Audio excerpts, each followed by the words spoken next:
Okay, I am recording. So, who thinks they can sum up the entire last campaign in one paragraph? One paragraph. Oh god, that would be I think hard. I I was got only you. there for half of it. That's true.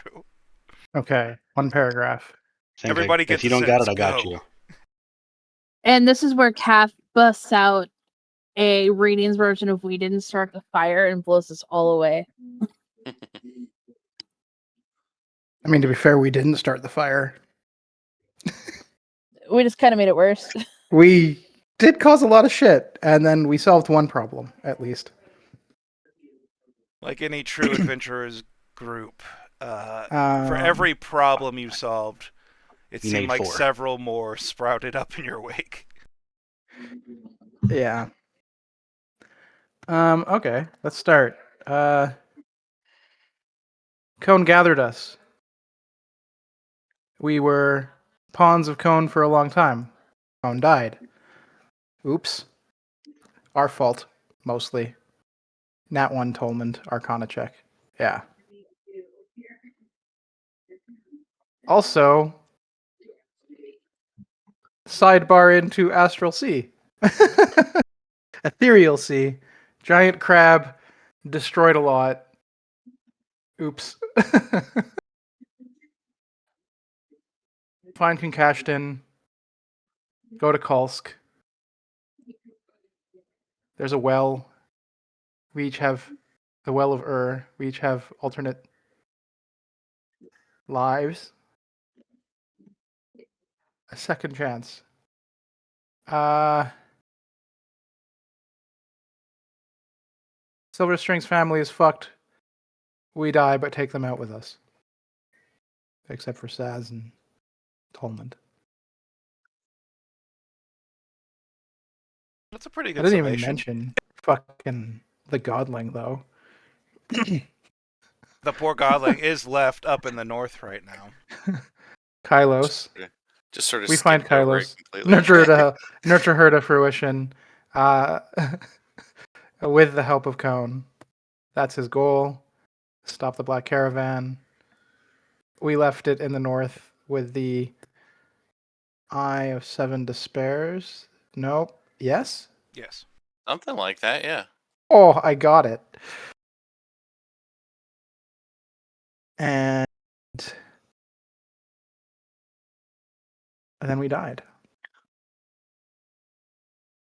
And then we died. And there were turtle stampedes, old man kidnapping, bird people, snails, and dead animals along the way. And when I mean dead animals, I mean Floating undead. And then, oh yeah, and all the Seven Despairs are cats. Oh yeah, that's right. And Ullman Dead destroyed animals. Silverstring's ancestral home. Oh god. And then Silverstring destroyed his ancestral home. Yeah.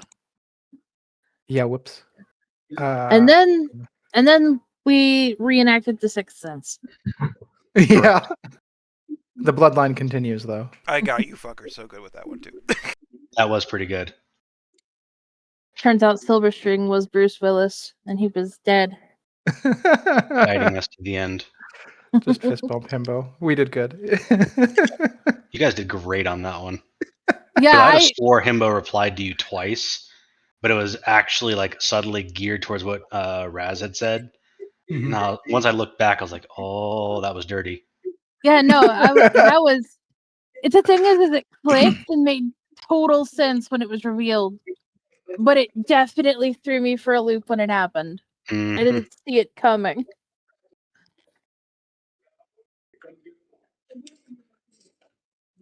All right, let me make an imp for our fellow man here.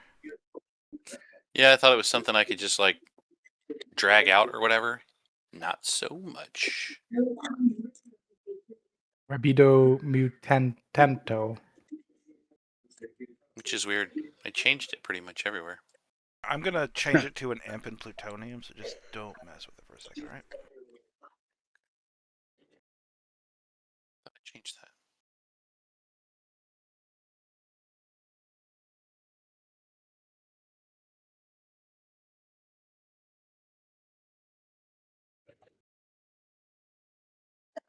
And it failed to import, so you could do that. Ba-dum, ba-dum, ba-dum. You could do that as we play.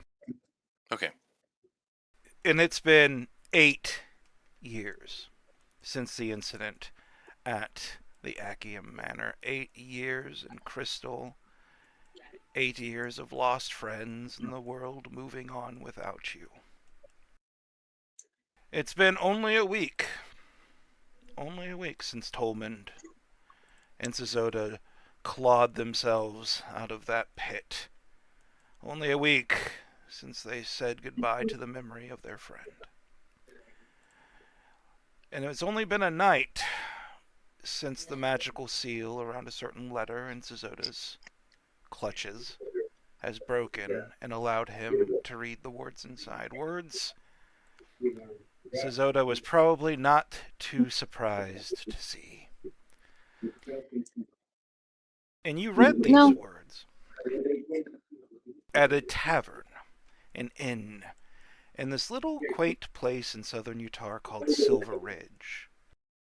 You've only been here for a moment. Gruff, you're also queuing up the background television. You've only been here for about a night or two, you and Tolmond, in separate rooms. And it is a rowdy, raucous place in this little village called Silver Ridge. You don't really know too much about what's going on, but you know that 8 years have passed, and Utah is different. When you traveled these roads, especially you, Tolman, for you grew up here, it was a safe place. Now it is not. Almost everybody you see is shady. Some of the villages that you remember are completely gone. And there are always things roaming in the shadowed parts of the forest.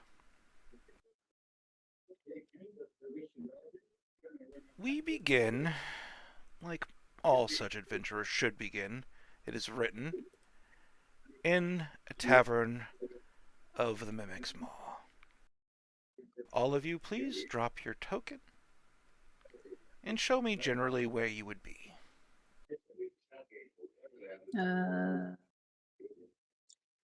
Except for Tolmond and Zizota.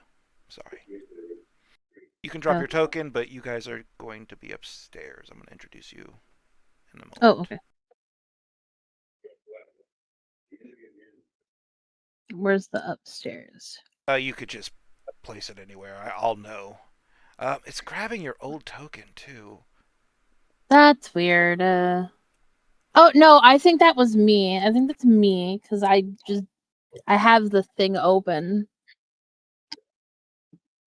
Yeah, it was just 100% me.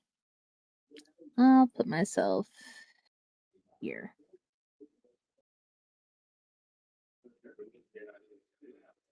Actually, that's a good idea. I'll put myself for Youth Pit Tolmond.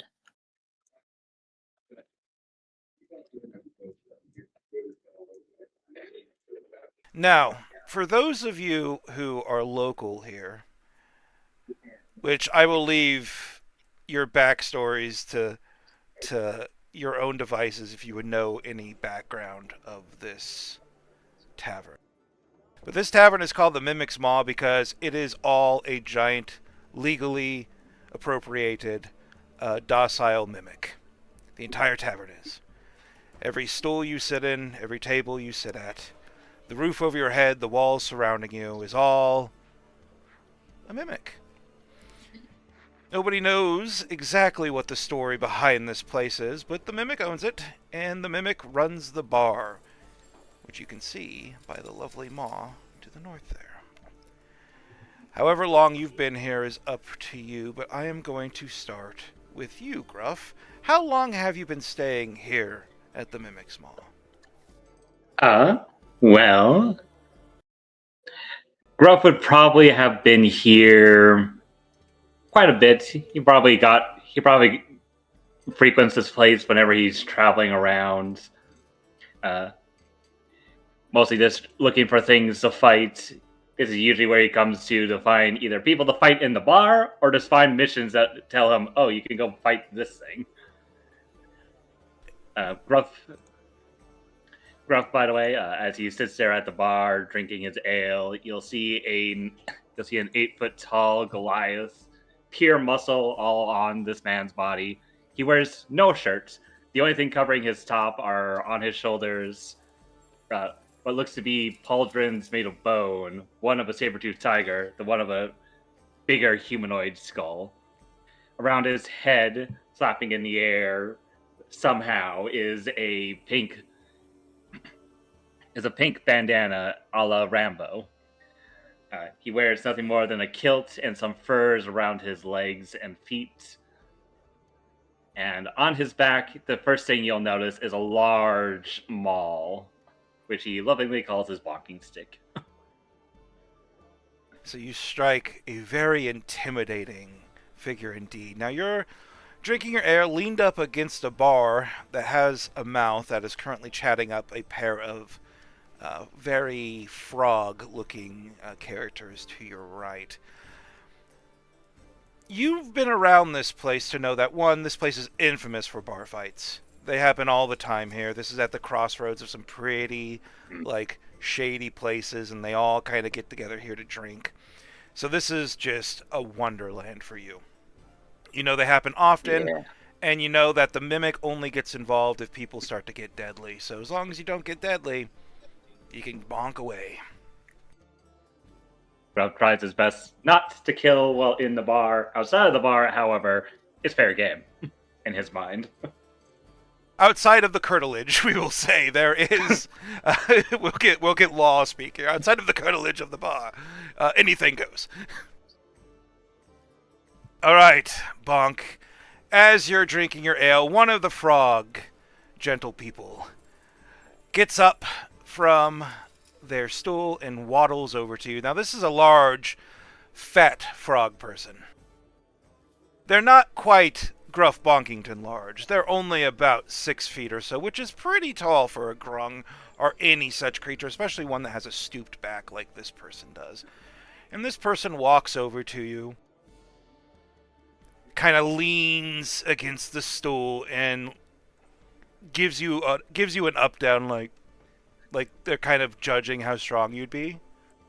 Like it's an up-down you've seen a lot. You're very familiar with it. You've caught yourself doing it many times.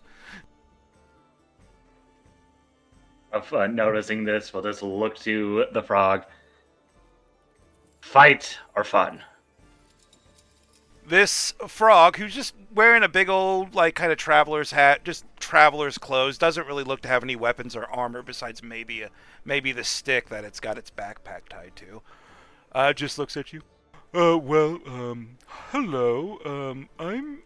I'm here to talk to you about a fight that's gonna happen later. Do you plan on participating? Or always? Okay. Now, me and my companion over there, and he motions to his companion, who's the other frog gentleman, who is dressed very much in like a hooded, hood down, barely see the face, but you do notice it's wearing multiple eye patches, like all the 2 eyes, but they're covered in eye patches, blind or can't see. Me and my companion there, we're about to take revenge on people who have wronged us. And we would like to just understand that, the fight's going to happen. And we just want to make sure that, if you do join, it's all in good fun. But we do plan on getting our mortal revenge. No worries. But if you come near me, expect a bonking. Oh, I am 100%. Grab bonking him, by the way. I am 100% going. I can't wait to fight you, man. You look huge and scary. It's going to be great. Yeah, you look pretty strong yourself. I've never seen a frog man almost come up to my height. I know, you're huge. I can't wait. This is going to be so much fun. What's your name, sir? Name's Gruff. Gruff Bonkington. He holds out a hand. This frogman also holds out a hand. A little slimy, just by the nature of the creature. But there's a strength to it. And you kind of do the whole, do you do the hard shake, or do you do just the normal shake?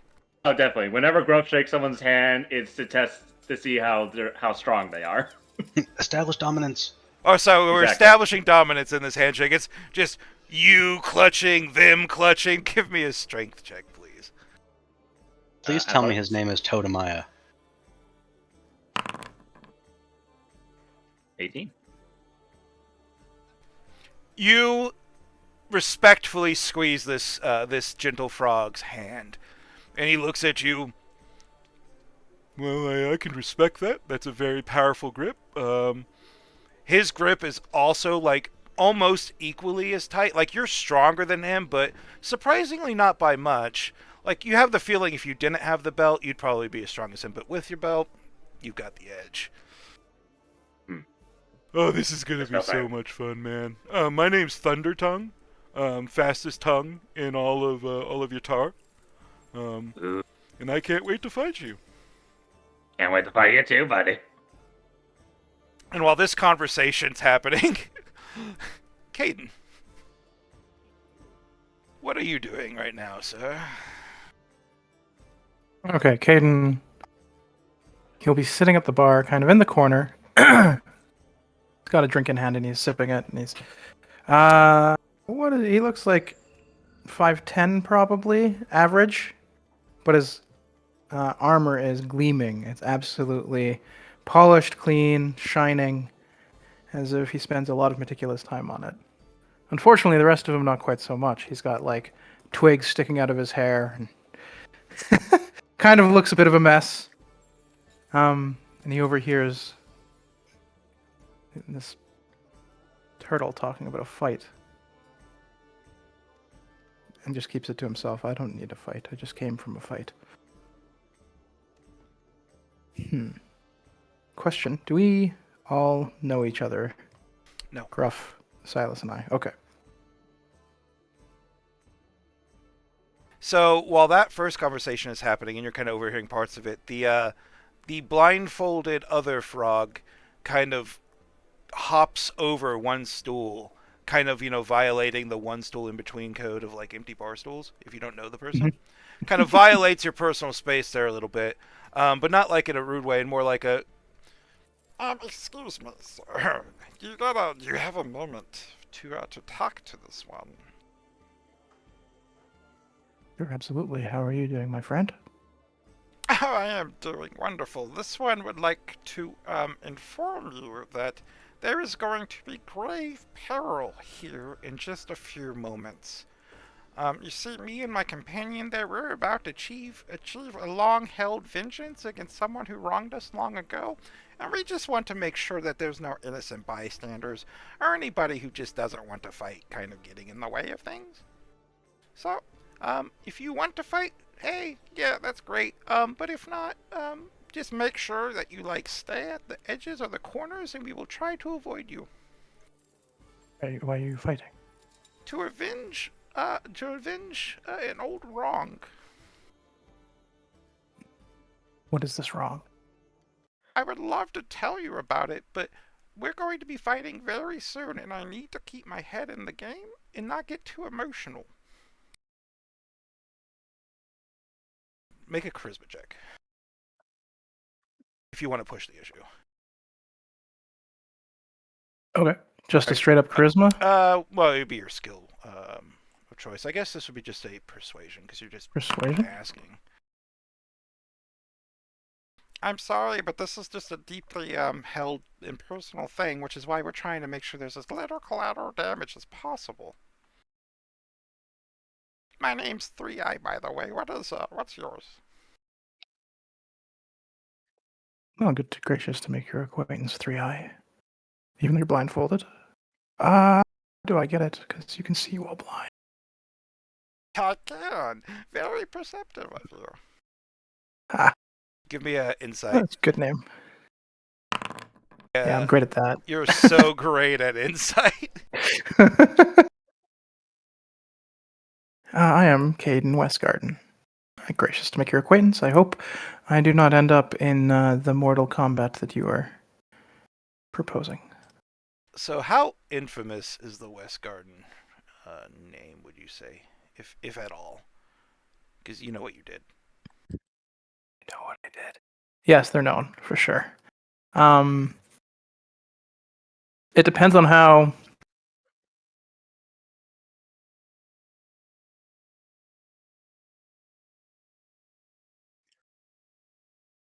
open like the people are of yeah. I'm like, should I be open with everybody about it? Sure. It depends on how like open the Black Caravan is with the people that are involved with them. Is it like Scientology or you know? Yes, that's a good point. We're gonna just say in this case, no. This ribbit person will not recognize your name. Okay. Oh, that's a wonderful name, West Garden. It sounds pleasant. Do you have rivals named East Garden? I have to ask. I'm sorry. No, but South Garden, absolutely. Oh, well, then you may understand my need for mortal vengeance. Nods his head. Well, good luck, friend, and remember, hide when everything starts flying because, mortal vengeance. You could kind of hear the entire bar, like, top of it just kind of opens, and you could just see rows and rows of teeth. You know the rules about killing. Get your mortal vengeance somewhere else. I can almost hear somebody speak. God damn it, 3. They just start having like a little argument. Meanwhile, the big strong guy kind of walks over to Silas, slipping between Gruff and Silas. Hello. And then go ahead and describe Silas for us. Yeah. Silas is he's kind of a scruffy looking character. Dark leather, sort of duster type overcoat, and a hood pulled up, most likely. And he's sort of keeping to himself and nursing his drink. Periodically, he'll look around the bar, but trying not to expose his face too much.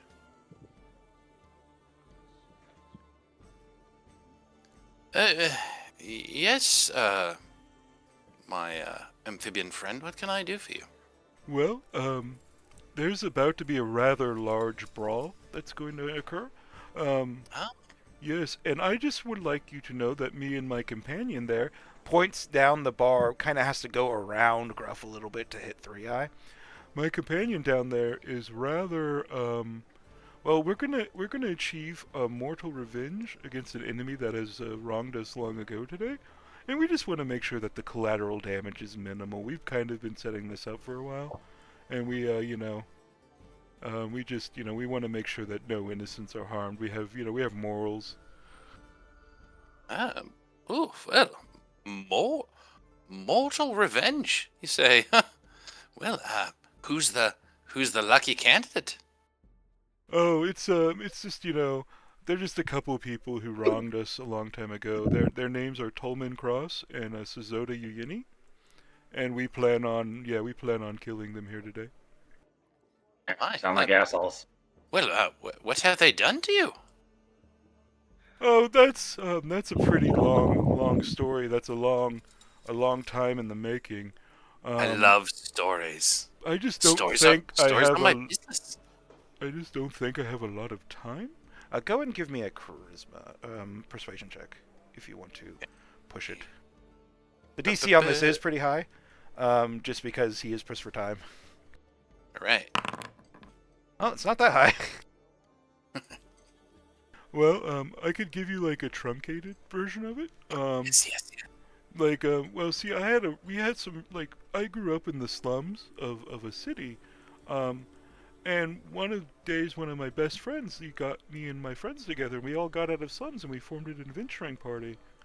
And then these guys kind of came to town and got our best friend killed.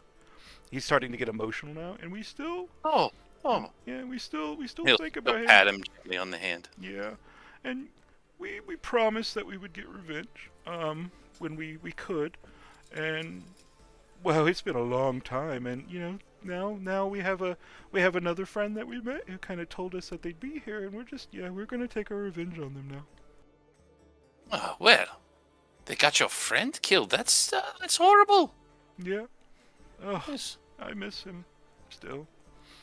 He pulled us out of the gutter. Without him, me and my friends, we'd be, well, who knows, beggars. Oh, but what was his friend's name?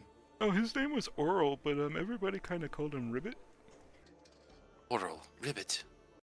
Oh well. Well, I'm sorry to hear that your friend uh, got himself killed, and that those miscreants were partially responsible. But you know what? I have to say I'm going to just sort of slide over here and watch the festivities. And he'll ease off of his bar stool and then just sort of lean over against the cannon here. Oh, proceed. The room is yours, as they say. One of the spokes on the cannon, like, hey, don't get any funny ideas. Is everything in here alive? Nah, just the spoke of the wheel. That's a real cannon. Last person who tried to fire it, I ate him. Oh my. Well, don't worry, I won't be shooting any cannons. Good. I could spill my drink. The mouth on the spoke wheel kind of nods. I'll get you another if you do. Good, good. He'll look into his cup, and it's like almost empty. There's like a half a swallow left, and he'll nod to himself. Good man, good man. Meanwhile, out of Tolmond and Sazota, who do you think is the earlier riser? I Probably want to say Saz. Suzuka. Yeah, he's got morning routines, All right. mainly working out, stretches, and all that. All right, so Sazota? Mm-hmm. All right, so it's been literally last night that the magic seal surrounding that case disappeared and you read those words. So, what is kind of going through your head? What does your morning routine look like now you've got that? Possibly, like, obviously you kind of knew, but now that it's confirmed, information in your head. Oh yeah. Admittedly, he was kind of hoping it wasn't true. But now that he knows that his hunches were correct, he's honestly kind of out of it a little bit. His routine is less like focused and more just something he's doing in the background while his brain is somewhere else.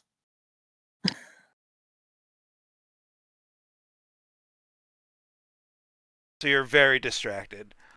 Yeah, he is so distracted. As that's happening, you hear a knock at your door. Just 3 raps. Just knock, knock, knock. Yeah, he'll go and answer the door. You open the door, no one's there, but the opposite door handle it now has a mouth and is talking to you. It's the innkeep. Hey, you know the policy. I don't go inside rooms. Privacy. Um. So, I have some information for you if you've got some, coin. Do I have coin? Hold on. Don't remember having much coin. Unfortunately, the only coin I've got's what I'm already paying with this room with. So, Oh, you're one of those poor adventurers. Well, what about your friend? You got any coin? see, I don't make a habit of knowing what his finances are. You can ask him yourself. Okay, fine. Don't help me extort your friends. You got breakfast and ale downstairs whenever you want it. All right. Well, Tolman and I will be down in a moment. The door closes itself, leaving you to your morning routine once again.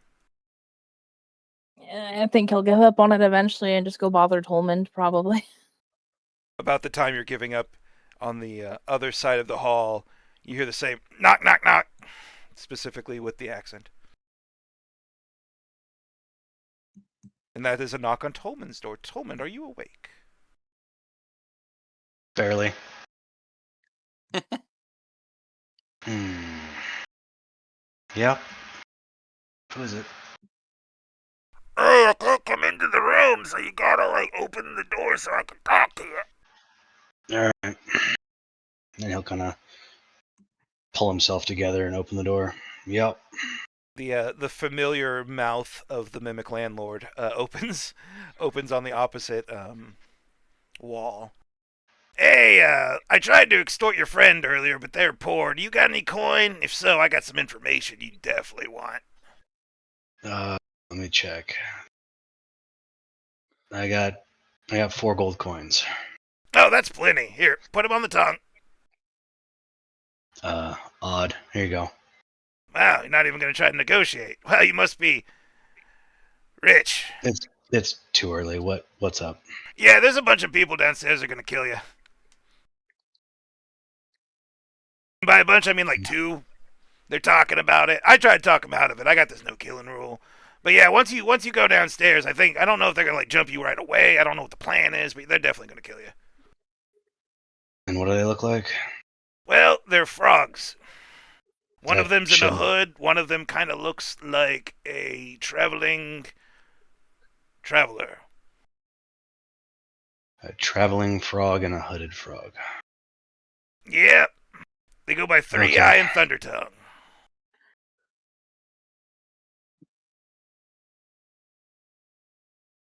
Three Eye and Thunder Tongue. Would Tolman remember either of those names? You're very, very smart, but you don't have the perfect memory feed. But it has been, well, I A mean, long time. it's been a long time out of game, but it's also been 8 years of hibernation in game. So give me an intelligence check, just a flat intelligence check. It's not going to be 10. All right. You don't. All right. Thanks for the heads up. I'll go talk to Raz. Or Sazota.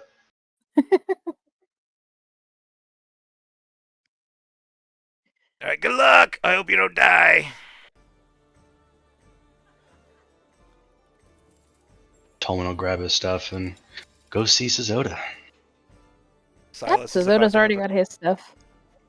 Silas is about to have a bard off because I do have a bard in the room. So we'll see where that goes. All right, So, oh my bad, go on. nope, you first. You're the dungeon master. No, I was gonna just set the scene. Like you two are either standing in the hallway or are you going into one of your rooms? Probably meet in the hallway. Yeah, definitely. Zoda's got his stuff. He's just coming out to actually come and bother you. Oh, good morning, Tolman. Morning. So did you get extorted? Kind of. Apparently there's some frogs downstairs that want to fight us. Frogs, like Grung? A hooded frog and a traveling frog is what the barkeep or innkeep said. It's not sure if they're going to jump us right away or what the hell the plan is, but they want to fight us, so. Alright, so would I recognize that? Because I only remember meeting them after I joined out of character, but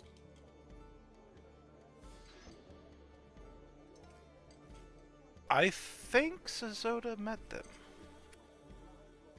So Alright. think this was episode 14, and I think you entered at 13. yeah, I was there. I just don't know if I got like names. Yeah, we're going way back. We're going back to episode 14 for these references. Sazota's got a 10 intelligence, unlike Tolman, who's very smart. I still rolled the 4, so.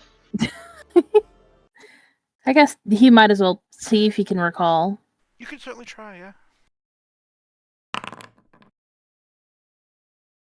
Mm, I Just too much on your can't mind, really. maybe? Like, Yeah, he shakes his head.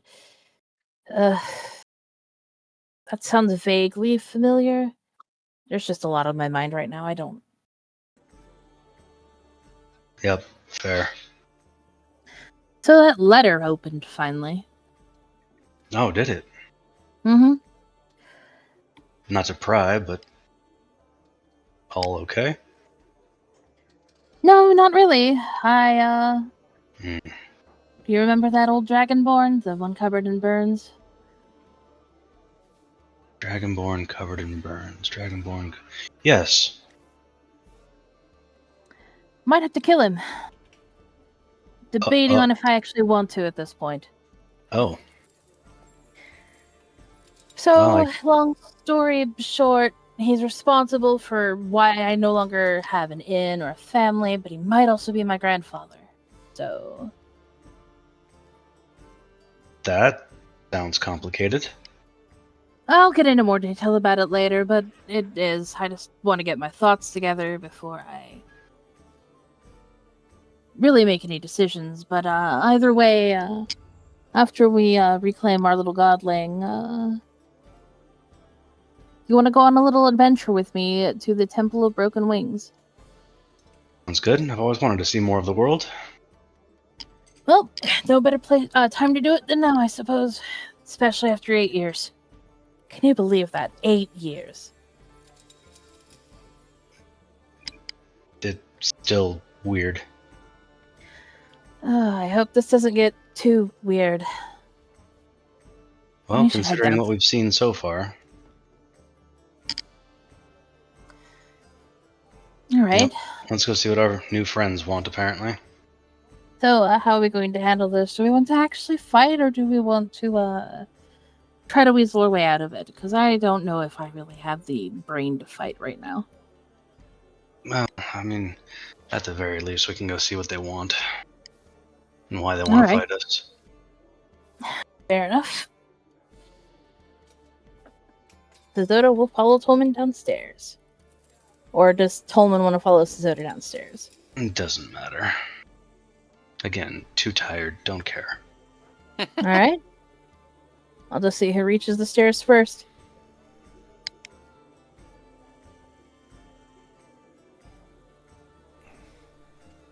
which one of you's been kinder to the mimic landlord? That's the one who gets there first.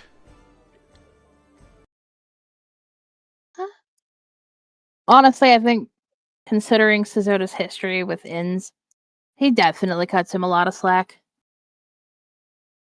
No more dying pans? Not for now, no. Honestly, he's just impressed about how efficiently the mimic runs everything, considering he's also the inn. Fair enough. The extortion, that's hit or miss, but it happens. Sometimes you just got to extort. One of the guardrails is like, "Hey, ale ain't cheap in this part of the world, you know. A lot of bandits. Gotta pay a lot of protection money." He gets it.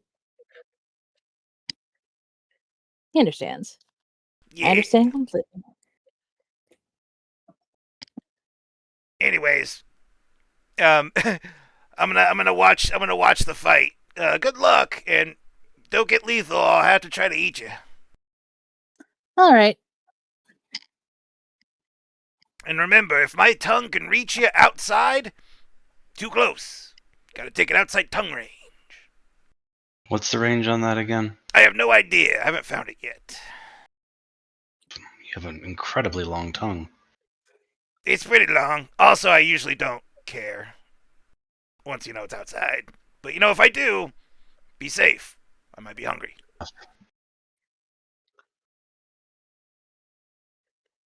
And with that, you follow it's like a spiral staircase around the main chimney. So when you come out to the bottom floor, you're actually going to be coming through like a small hallway out by where Caden Westgarden is. And when you enter the bottom room, you notice it's way more packed today than it was yesterday.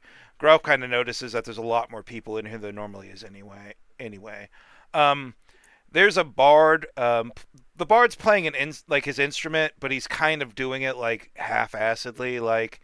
He knows a fight's about to go down, and he doesn't want to like be too into it. He wants to make sure he gets the fuck out of dodge when it does.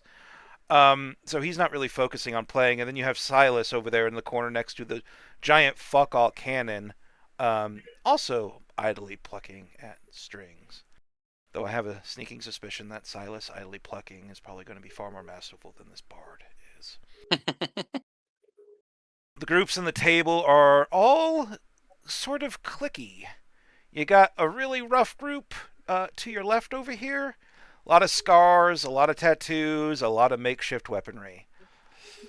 This middle table where you see Three Eye, he's explaining what's going down. You see four pretty heavily armored individuals.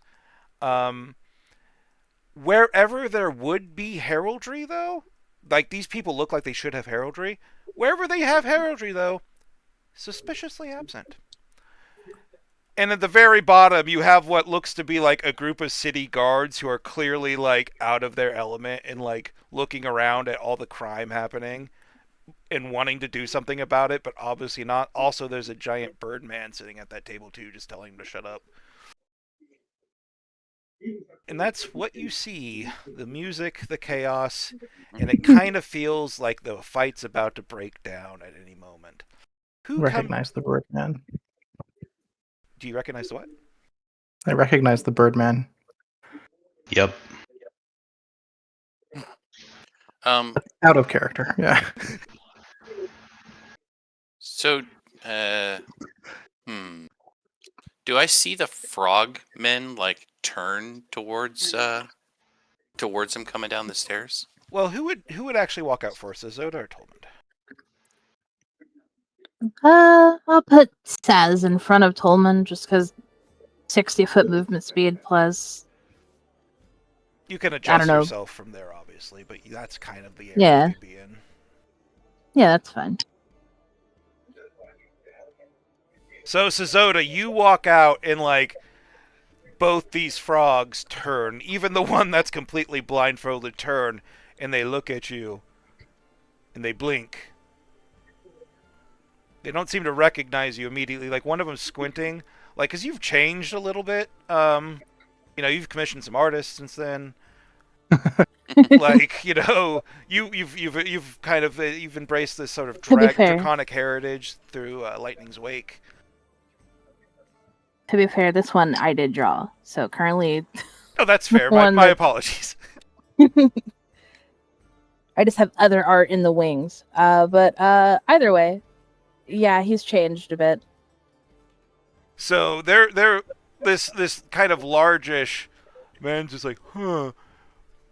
You wouldn't happen to be Suzoda. You look a lot like Suzoda, right? You're the one I need to kill, right?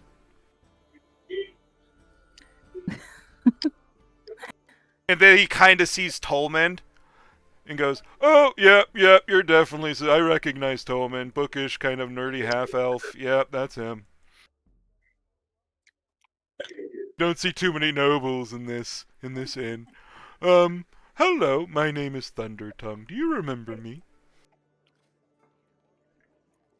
This is going to sound like an insult, but I honestly don't. It's been rough. That is very fine, but me and my companion Three Eye... Three Eyes kind of steps onto a table and waves. Yeah, well, you kind of got one of our friends killed by sending him into a death trap. That was our best friend, our brother, and we vowed we would take vengeance on you for doing him so dirty.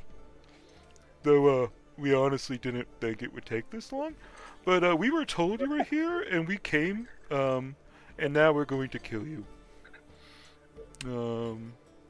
Yeah, that's about it. I've been waiting a long time for this. You'd think I'd have more prepared, but now that I'm here, I kind of just want to get it done. Yeah, we don't need to talk too much more. We could just roll initiative. Please. You can Yeah. Go on. Oh, go ahead. Yeah. No, I was about to say we're going to go into initiative. So, is there anything you want to get in before that starts? Oh, Yeah. Right as it looks like the fight's about to start, Silas has handed off his like partial drink to the invisible imp, and he's telepathically communicating with him. So the imp will fly over, and he'll sort of hover right next to where this frog is, and then he'll take the drink and throw it on this guy from behind, like on the back of his head, and then drop the cup in front of the frog, and then fly away. Okay, so could you ping the guy you're throwing it at again? This guy? Okay, so you're trying to Okay, Trying to, yeah, I see. yeah, trying to make it seem like this frog just threw a drink on him and then fly away.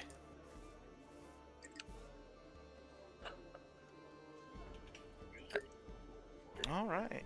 Everybody, go and add yourself to the initiative. Alright. How do we do that again? We just roll initiative, yeah? Yeah, or you could like right-click your token.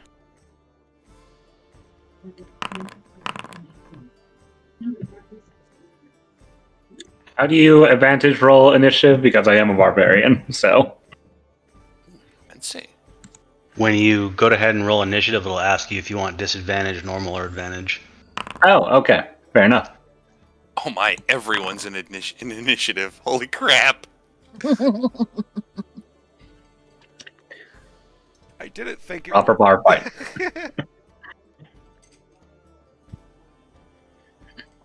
It will be And explained you- momentarily. We will have roleplay in the middle of combat this session. It will be weird. Nice. Oh, there are crowsmen in here. Son of a bitch. And you can't do non-lethal spells, can you? No. I mean, Hmm. there's obvious spells that are, like, you could sleep and all that, but if you're dealing damage with magic, it's usually not non-lethal. But according to the frogs, they ain't gonna care. Jesus Christ, Holman up there with the 27. They're fixing to get lethal on your ass. Why new guy C? Okay. God damn, this initiative tracker is crazy. So as that drink is thrown, these guys stand up for their table and look around. Who threw that? Who threw that? That fucking little frog guy. And then one of the other ones is like, remember why we're here. We gotta get the big guy. He's worth a fortune. Big guy. I'm just looking over confused. They're being the biggest clearly guy. here I for assume Gruff. I assume Wow. Gruff is the biggest person in this entire bar. For now, By yes. a mile. By like a lot. Like the frog guy's 7 foot tall, standing fully up, but he's always hunched. But yeah, they're Fair here for enough. the big guy, and he points to Gruff and goes, "He's worth a fortune." Gruff just looks over. Nice. And I'm confused by what the hell he's talking about. All right, Tolmond. Yes. It is your turn. These All two right. frog people clearly want to kill you. Fair enough. So Tolman is gonna hop over here behind the bar, seeing that everything's shaking out. And Tolman is gonna try to slow things down a little bit, and he's gonna cast Web.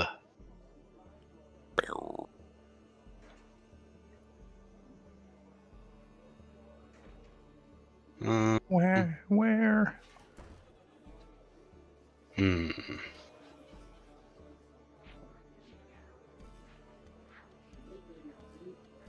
That'll work.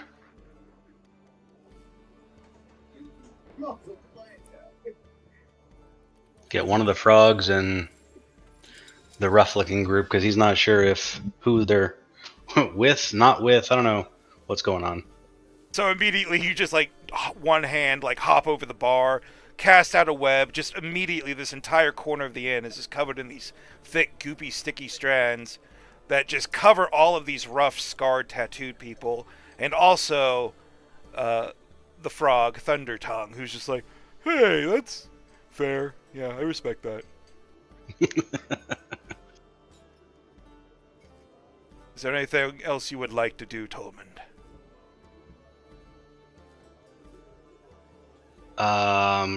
Can I roll a history check to try and remember who they're talking about? Because I've only ever had one run-in with a frog that I remember. Oh, you don't remember? Okay. Like I know exactly who it is, but Oh, okay. Coleman doesn't know right now, so I'm trying to actively remember. Okay, so do you, the player, need a recap, or do you? Oh no, I'm asking if I can roll a history to Oh, remember yeah, because go I ahead. failed Go the ahead. first time. Go ahead. Sure.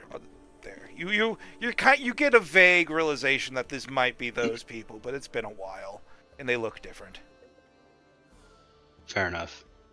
All right, we are going to switch over to Gruff Bonkington, also called New Guy C in the initiative for some reason. All right, I don't know Gruff. why either. Gruff looks over, very confused, like, well, you're challenging me to a fight. Well, I was going to fight the strongest guy here, but you guys will do. As he's going to use a bonus action to get pumped. And as he does, he's going to do the most unoptimal play ever and step into the web. Just doesn't Make care. you He's guys just expect- wading into the webs, getting the sticky goo all over him. I'll make that All deck right. save at advantage. Yep. Hopefully you make it. You do not. Stupid frickin' web. Ah. Gruff looks around to see who caused it. I don't know which spider made these webs, so I'm bonking you next. As he's going to start Are you swinging. with the frogs? What? Are you with the No. frogs? I just met them. I'm here to bonk stuff. And Well, as he could says you be that, so he's going, kind as to bonk the frogs? they have their own thing. I'm dealing with these guys. They were the ones who challenged me to a fight. Immediately turns around and starts swinging at who's he gonna? I'm gonna target this guy up here and start swinging, reckless, which makes my rolls normal, I believe. Yes. Okay. Swing to the guy to my top left.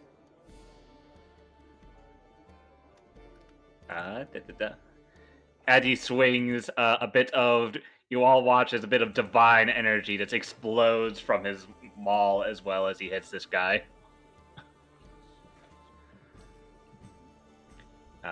Then he's gonna make his second attack.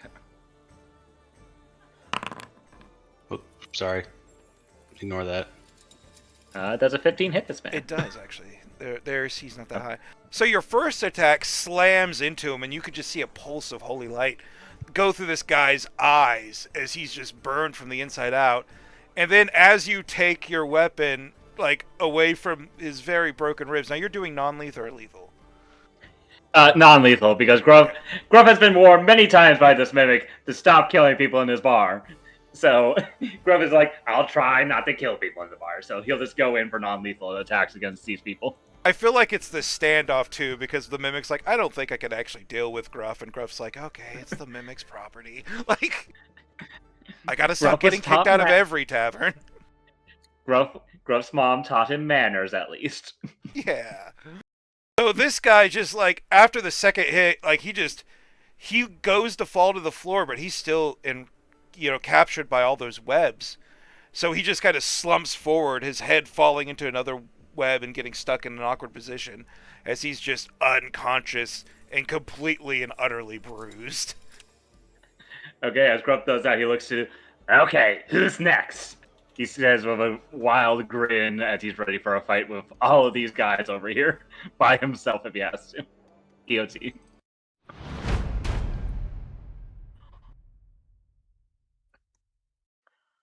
All right, Three Eye kind of looks around, looks at Tolman, looks at Sazota, and wonders, ponders. Which one do I want to hit first? So many options. I've been thinking so long about this. Sazota. Fuck you. And he reaches up and he peels up one of his one of his eye patches and reveals an eye that does not look like a frog eye. It's this large, bulbous, like cat slit thing that's like black where it should be white, like, just multi hued pupils. And as it locks onto you, you feel sleepy. Is that so? He's going to use his Eye of Dreams. Can I get a wisdom saving throw, please? Yep. You should be pretty good at these. Oh, you're so good at these. You start to feel sleepy. Funny enough, monks in 2024 don't get proficiencies with wisdom saves. That's just +4 from being a monk. Yeah. You start to feel a little sleepy, but you shake yourself out of it. And Thria goes, "Oh, damn it." Turns over to Tolman. Tolman, can I get a wisdom save, please? Ooh, I'm not good at these. Ooh, Good today I am. enough. You're good enough. You also start to feel sleepy. Are you sure we want to piss off the mimic? I don't want to really kill them. I want to knock him out and then drag him outside and kill him. He says in frustrated, like clearly not happy with how this less than lethal option is going for him. Gonna move here. He's gonna jump on the table. Stand on the middle of this table. And then that's gonna be his action. Meanwhile, Thundertongue's like, "We can kill them. I did tell the innkeeper we would." Alright, this guy's gonna make a dex save. I didn't make it at the beginning. He's restrained. It is a dex save, right? What's your DC? Like 1,000,000? It's like 18 or 19. Let me scroll back up. Like 1,000,000. I got a 19. Where the hell did the web spell go? It's at 18 DC. Oh, so I did beat on one. I think it's still difficult terrain, isn't it? He's just It is. restrained, yeah. Alright, this is going to be 20 feet of movement to move one square because it's difficult terrain. I don't know, actually, no, 15. It's difficult terrain because of web, then it's difficult terrain because you're climbing onto a table. So that's 15 foot of movement, and that's... yeah. I got one more square left. He's just going to beeline it to Buck. Break through these webs and get him! It's 5,000 if we get him dead or alive! Wow. I need to up my ante. I don't know what I did, but I need to do more of that.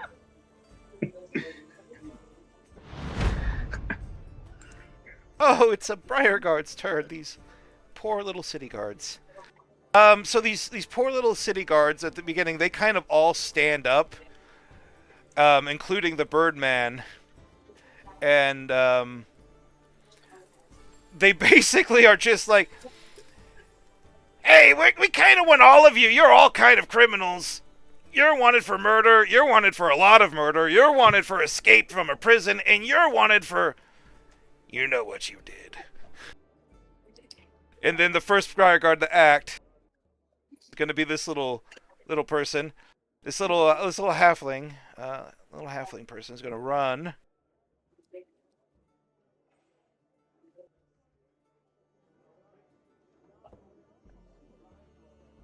There we go. And shoot a bow and arrow at...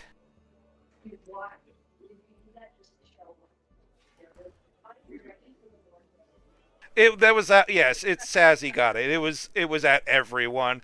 Basically, you're wanted for murder, West Garden. You're wanted for a lot of murder, Gruff. You're wanted for escape, fucking points to Silas. And then you know what you did, points to both Sazota and Tolman.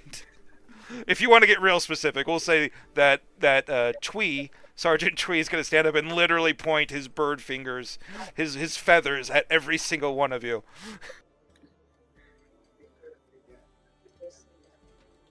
Oh boy, looks like I have a lot of stunning to do. Yeah, proper bar fight. Everyone get involved. This one's going to shoot at the closest person they're interested in, which is going to be Gruff, who you're restrained. I think. Bring it. I mean, I'm going to get advantage. It's not going to matter. I got a 7 and a 4. Okay. Great first attack. Or not first attack, but great attack. This little halfling just shoots an arrow, and it just gets trapped into the webs. Does absolutely nothing. They die of embarrassment. And you can do better than that. I know, I'm trying my best, okay? Thunder Tongues is like, well, I guess it's time to do this. Gruff, can't wait to cross fists with you. I got this personal stuff to take care of first, but hold in there, buddy. I'm rooting for you. Oh yeah, don't worry. Apparently, my own personal shit to deal with. Motions to all the people over here. And then Thunder Tongue immediately takes a breath so large that you could feel the air starting to get sucked out of the room. And every time he does, every instant he takes this breath, he gets larger and fatter and larger and fatter. It's like Big Trouble in Little China. Forget Fucking It's like exactly frog like balloon Big from Trouble in Shrek. Little China. Oh my god, he's gonna blow. Love it. Don't forget Thunder Tongue's deck save. Yes. Ooh. All Good right. boy. I passed.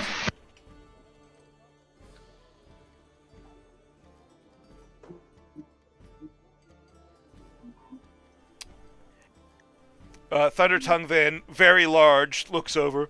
Well, he was not supposed to grow here. He's supposed to grow there. Dun dun dun. It's not going to matter movement-wise. He purposely wasn't going to provoke anything from Gruff. He's going to take a step out, which is going to be difficult terrain. Suzoda, it's been a long time coming. And he opens his massive mouth, and you watch as this coiled tongue shoots out so fast that it literally whip cracks like a miniature sonic boom as it rips its way towards you. Okay.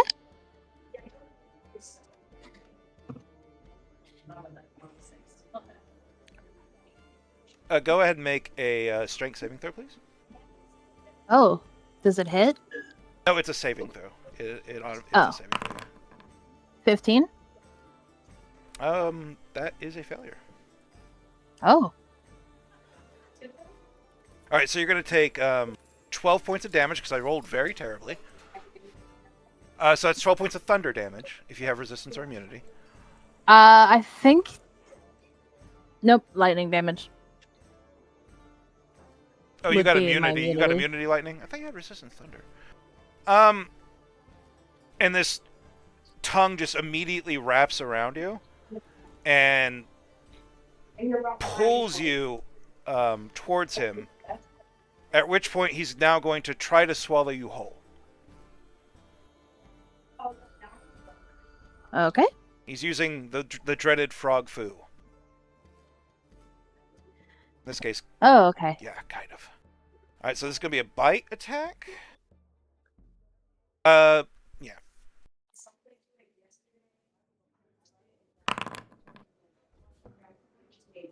Okay. Do you have any way to get your AC over 27?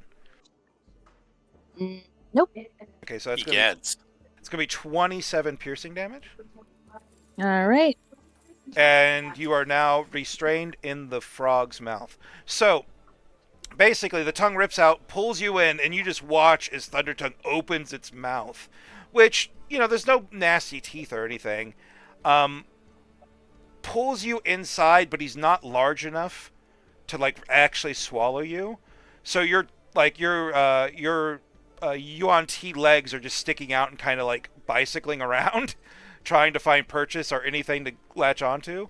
While inside the mouth, it's not acid damage you're taking. It's literally this tongue's, the tongue's tip forms like a hand and just starts slapping you. Left cheek, right cheek, over and over and over again the entire time you're in the mouth.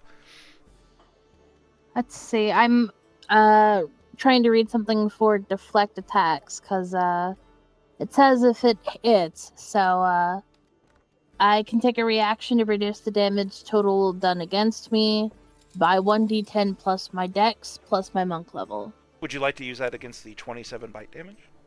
Yes. Okay. 1d10 plus all of that. Plus Uh, monk level, plus- nice. Yeah, plus monk level plus my dex. So Damn. they've Jesus. buffed stunning strike. You can use this against attacks now, just all kinds. So it's 1d10 plus all that. So 9 plus 10 is 19, 20, 21, 22. That's all of it, I think. What's your dexterity bonus? Plus 4. Okay, so that's 13 plus 9. Yeah, that's all of it. Well, no, that's Yeah. Sorry, that's 22 of it.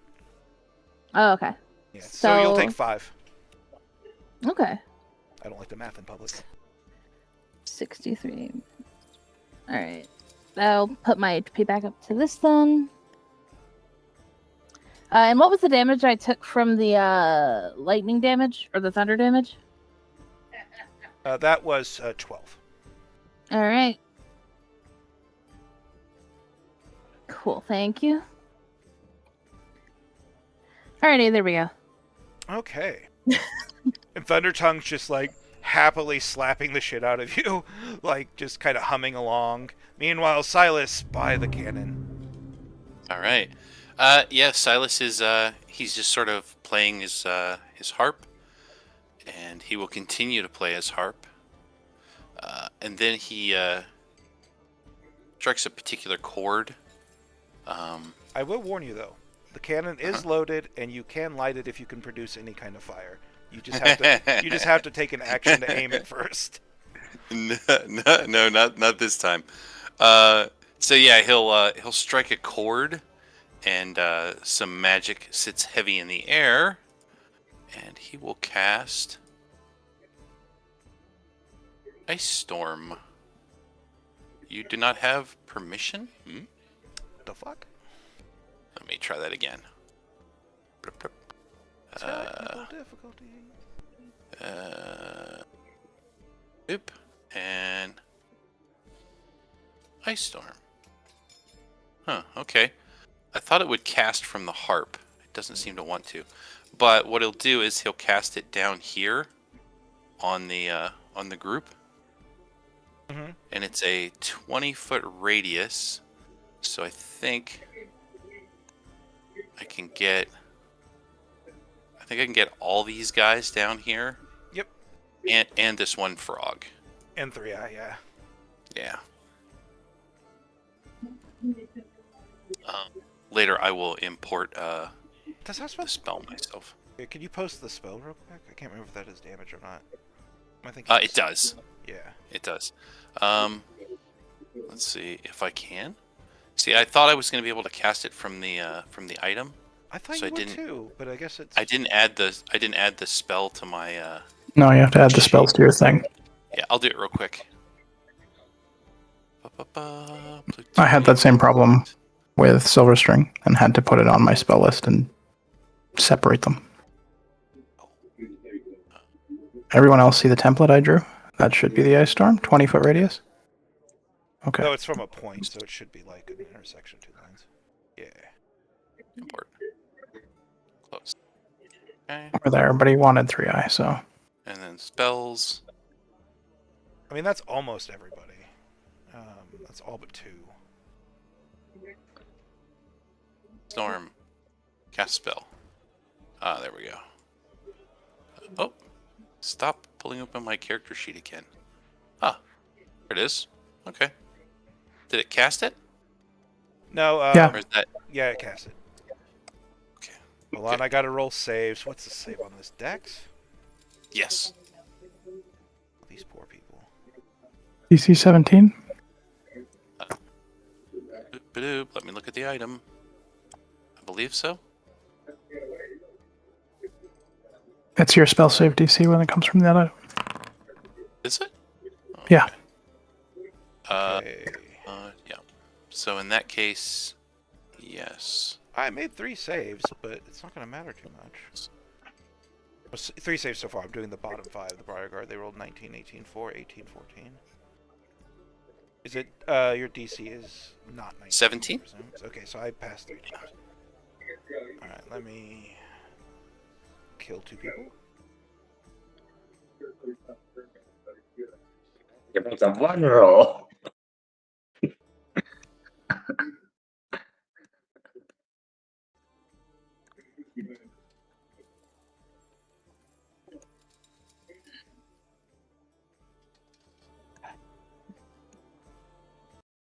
That person died too, even with a save. Nice. Just wiped out those poor out of place city guards who were in over their head. Alright, now I gotta roll for these 3 fuckos.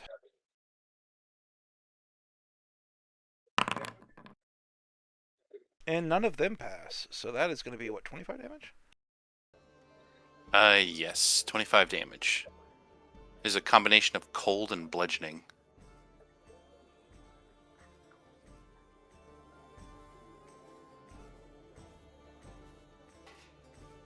So you all watch as Silas over here like tears open like the magic in the fucking room, and immediately just shards of ice start raining down and exploding all over the place, murdering several people, damaging various others, and literally, like, you just hear the mimic, "Hey, I had one rule, guys, one rule."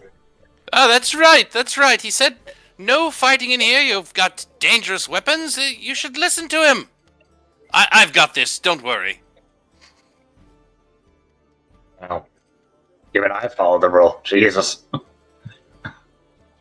Well, they started drawing swords. They were going to start killing people. I had to do something. Well, now I'm Got gonna this start hold. killing people. Oh, Jesus. They could damage the bar. So this guy who just stands up, does this leave difficult terrain behind? Yes or no? It is difficult terrain until the end of my next turn. Yeah, I thought so. It's been a while. High level magic, you don't see too often. Yeah. Alright, so this crowsman's now just covered in ice and bruises and cuts. Well, there's no point in holding this back any longer. Caden Westgarden, we are here for your arrest. In return, immediately. He, like, shivers a little bit, his teeth chattering. Please don't resist. We will have to hurt you. And he very slowly starts making his way around the table. Yes. He just dropped a stop resisting on you. He's everybody stop resisting. Aiden, who's done the least so far out of all of us. I don't think it's been his turn yet. All right, this guy's gonna fail his dex. Let's see. Well, we failed his dex last time. I get a reroll.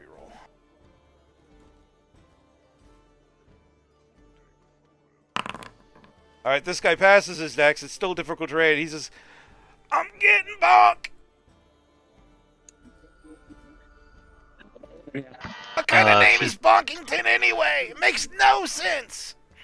He's gonna use all of his movement to get there and attack you. If he failed his save, he needs to roll a strength check to break free. Oh, he passed the save.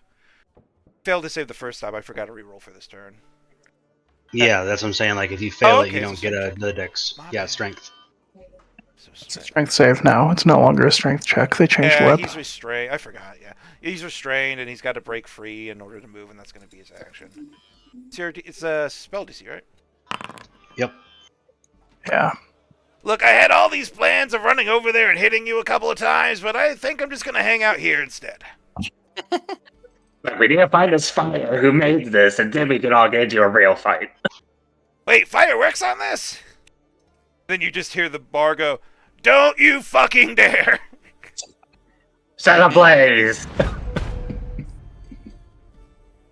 This person is just going to step out of the difficult terrain. Caden Westgarden, I'm here to challenge you to a duel. But I brought some friends.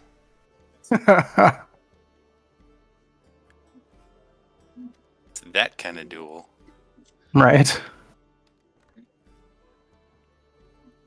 He gets over here and he's got bits of ice on him. He's shivering a little bit.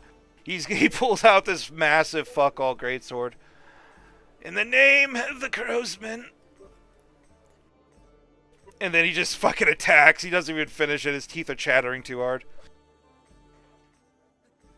Okay, these guys are also out of their league a little bit because you guys are really high level. Our armor class is pretty high too. Wow, I think I missed you with a 21. Yep. Hit you with a 23. Oh, that broke again. Okay. Yeah, as he comes up, I will spend a spell slot on shield. Thunk. Just like, no. Fucking defense broke again. Okay. What is your armor class, 22 or 23? 22. Okay, so yeah, the 23 would have hit. So yeah, you're just Yeah. a shield. The first attack, you just kind of dodge a little bit. You don't even have to leave your stool. The blade sinks into like the bar with a heavy like hey from the barkeep, and then the second attack, it looks like it's gonna hit you, but just a flare of magic and it's wiped aside, and it goes clattering into the fireplace. And okay. Person's just gonna move. Now we're gonna go to Sizota. Please, Boy. somebody use AoEs. There's so many bodies. I could. I have one. I just don't know where I'd place it because it's 20-foot radius. You're also restrained. Exactly. Let me see what elemental burst even do I need to be. It's a magic action.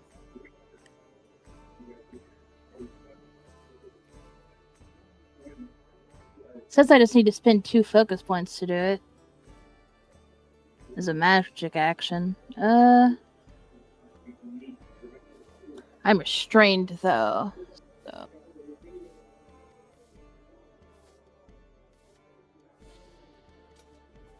Let me just refresh myself on the restrained condition.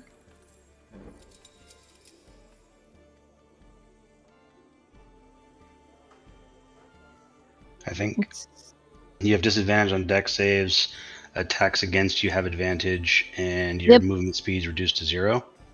Yep. I think that's it. Yeah. That's it. I could, in theory, drop an AoE, but Gruff would be in it, unfortunately. Yep. Do it. Gruff is up. Gruff doesn't know you. Gruff doesn't care. It is a dex save, so chances are you're probably fine. You're a barbarian, right? I'm also restrained because I'm in the web. So Okay, so it'll be straight, but do it. I dare you to do it.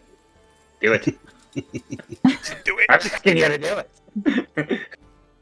Come to the dark side. all right, let me. He is going to actually shout, "Big guy, I owe you a fist fight after this." Nice. Not to the death, but I definitely think that you'll want to punch me after what I'm about to do.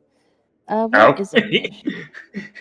You hear all of this, but it's very, very muffled since the top half of Sizota is currently in a mouth. What on earth does he mean? But judging from the kicking of the legs and the muffled noises, you understand everything perfectly. I'm yes, trying I to understand find muffled nonsense. Elemental attunement. Here, elemental burst. There we go.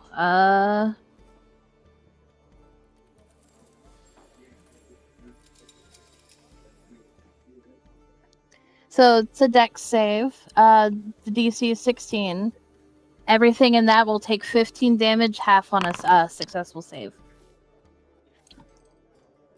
Oh, that's a big burst too. Yeah. What's the damage type? For this, I think lightning.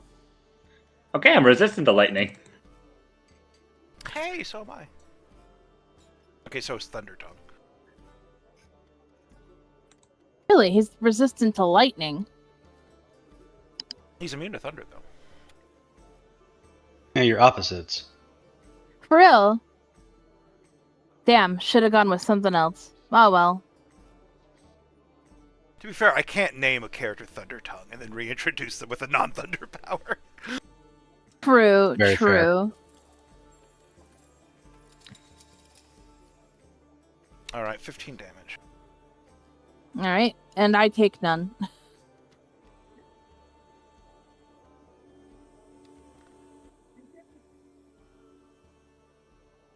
Does this guy in the corner get hit? There's 2 templates. Not No. by mine. Okay, he doesn't. Okay. It's weird because they're both like very similar colors. One of them is yellow and one of them is purple. And I was then talking about the red web and the purple. Oh, yeah. In that case, yeah. But no, the guy in the corner is just not in it. You just hear like a muffled, "That was very rude. Yeah, well, so is exposing me to this. You killed my son." Hi, yes, but your breath is awful. Fair. Alright, is there anything else you would like to do?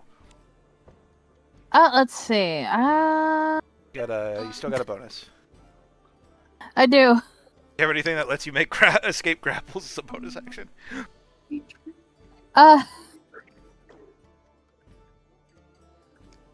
Because this is just a break DC, so.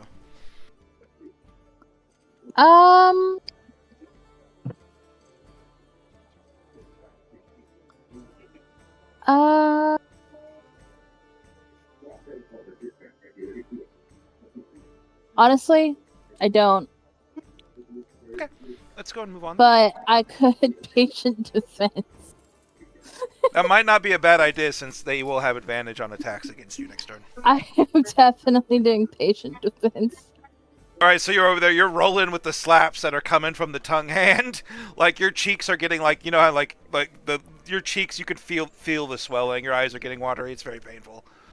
But meanwhile, Caden, you've been challenged to a air quotes duel. Right. Question. Seeing Oh wait.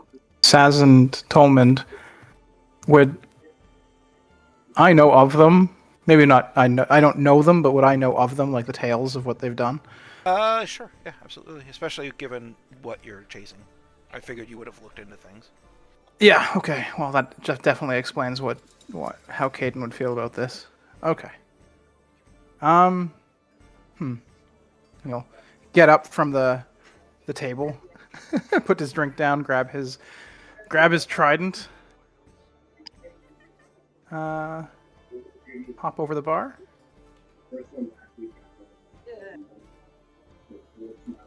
Where is it? Activate innate sorcery. He would get an attack of opportunity on me. I think that guy would, if he wants to. He'll go ahead and take it. Are you still shielded? No, you're not. I think it's Would you like to shield? No, I'm okay. Let him hit me. 10 damage. Okay. I'm just saying, at least these guys can hit. Okay, the ones that have the lowest chance of hitting you. And I will cast Chromatic Orb Oh shit. at 4th level. Why? Who you aiming it at? The guy in front of me. Okay. 2024 Chromatic Orb has changed, though.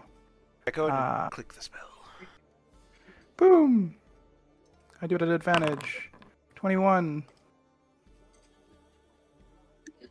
Okay. Okay, so that's which damage type did you choose? Acid. Ooh. That's narratively very painful. Yep. So yeah, you just summon this ball of just multicolored ball that eventually becomes this massive green orb. And it just grows larger and larger as you fuel more and more magic into it until finally you release it, splops onto this guy with like a wet, hissing thud.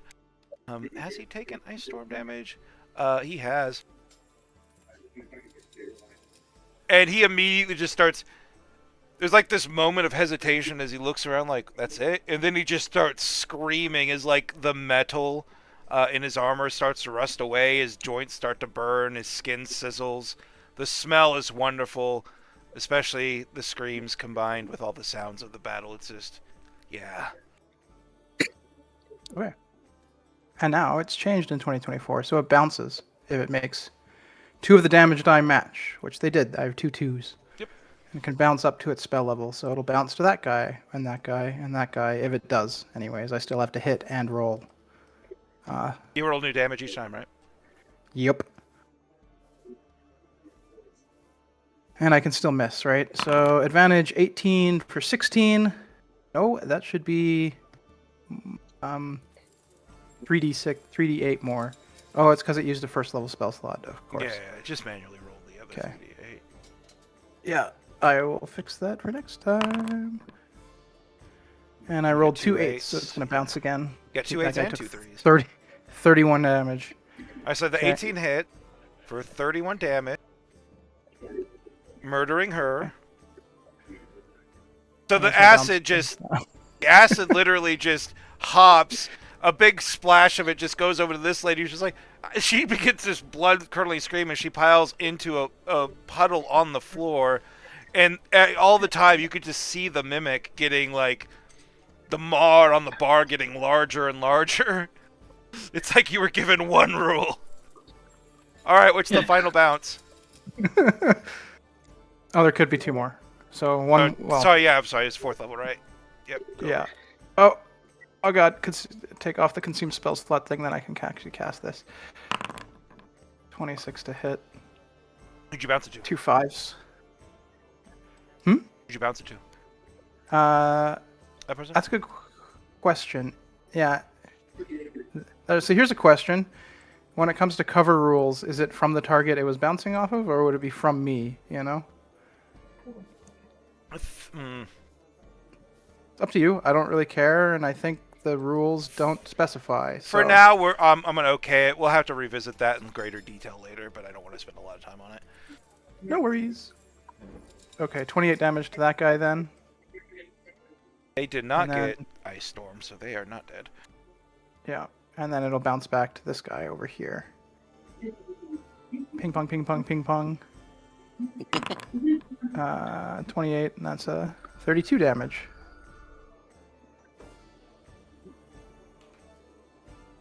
There you go. The gimmick of the chromatic orb. It's Now just I chaos understand ball. why you upcast it. Gotta get the bounces. Now you understand why I upcast it? Because it's like Yeah. it's a non-AoE fireball. Yeah. Yeah, so this literal just like cascade of acid flows over the room, immediately tearing a swath through these crowsmen, who half of them are now dead, gurgling on the floor as their skin is beginning to melt into the woodwork. The bar is getting angry and angrier. You just hear, I'm sorry. I gave you one fucking roll! And yeah. We will take this outside if we're given a chance. And then I'll look to Tolmond. You are Tolmond? Yeah? Right. What the hell was Okay. that? And then, as you confirm that you are Tolmond, you will feel Caden's aura like wash over you as you feel much more fortified. He didn't know that you were an ally. Well, he didn't determine you were an ally until now. Thanks? We both serve Kylos. And at the name, he'll like perk up. Like, how do you? And I'll end my turn. At this point, poor Sergeant Twee's down here. All of his men are dead. He turns to his last briar guard. We gotta get out of here. This is too much for us. I don't know why they sent us here to arrest all these fools, but this is more than we can endure. He just kind of turns, steps out of the ice storm, and jumps out the fucking window. Just Love it. as he jumps through the window, like you watch as the window opens for him, like the mimic is just like go, and he starts just fucking running, just a flash of feathers in the night. And the other Briar Guard just sitting there. Yeah, it's a good idea. We go. And that's his action. He's getting the fuck out of here. Good man, Twee. This is his job, not his passion. All right, this guy initially passed, so he's got pass again, right? If he started his turn there, yeah. Yeah, so it's a dex save. He's not gonna pass that, so he's gonna use his action to break out. He's not gonna pass that. I'm feeling real fucking useless here. I really want to hit something, but these webs are really kind of ruining my day, pal. Is there any way you could just drop them so I can get the big guy? Okay, set them on fire. They're webs. I don't Those have spiders any before. way to do fire. Well, you're useless then. I want to fight you all too. Come on. Hey, look, listen, pal. I don't see you over here lighting any fires. I'm a frost giant. What can you tell? What fire comes from frost? Ah, so you're the useless kind of giant, huh? It'd be real great if we had a fire giant here. Those spider webs. What's hanging over there?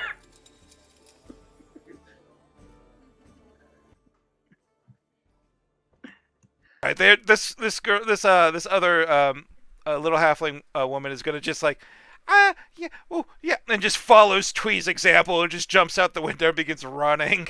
These are just two people who are in over their heads. All right, and now, all right, fuckers, I got so many options. I don't know who I'm gonna hit, but one of yous is getting hit. Sorry, I'm kind of channeling the Last Bandit, but all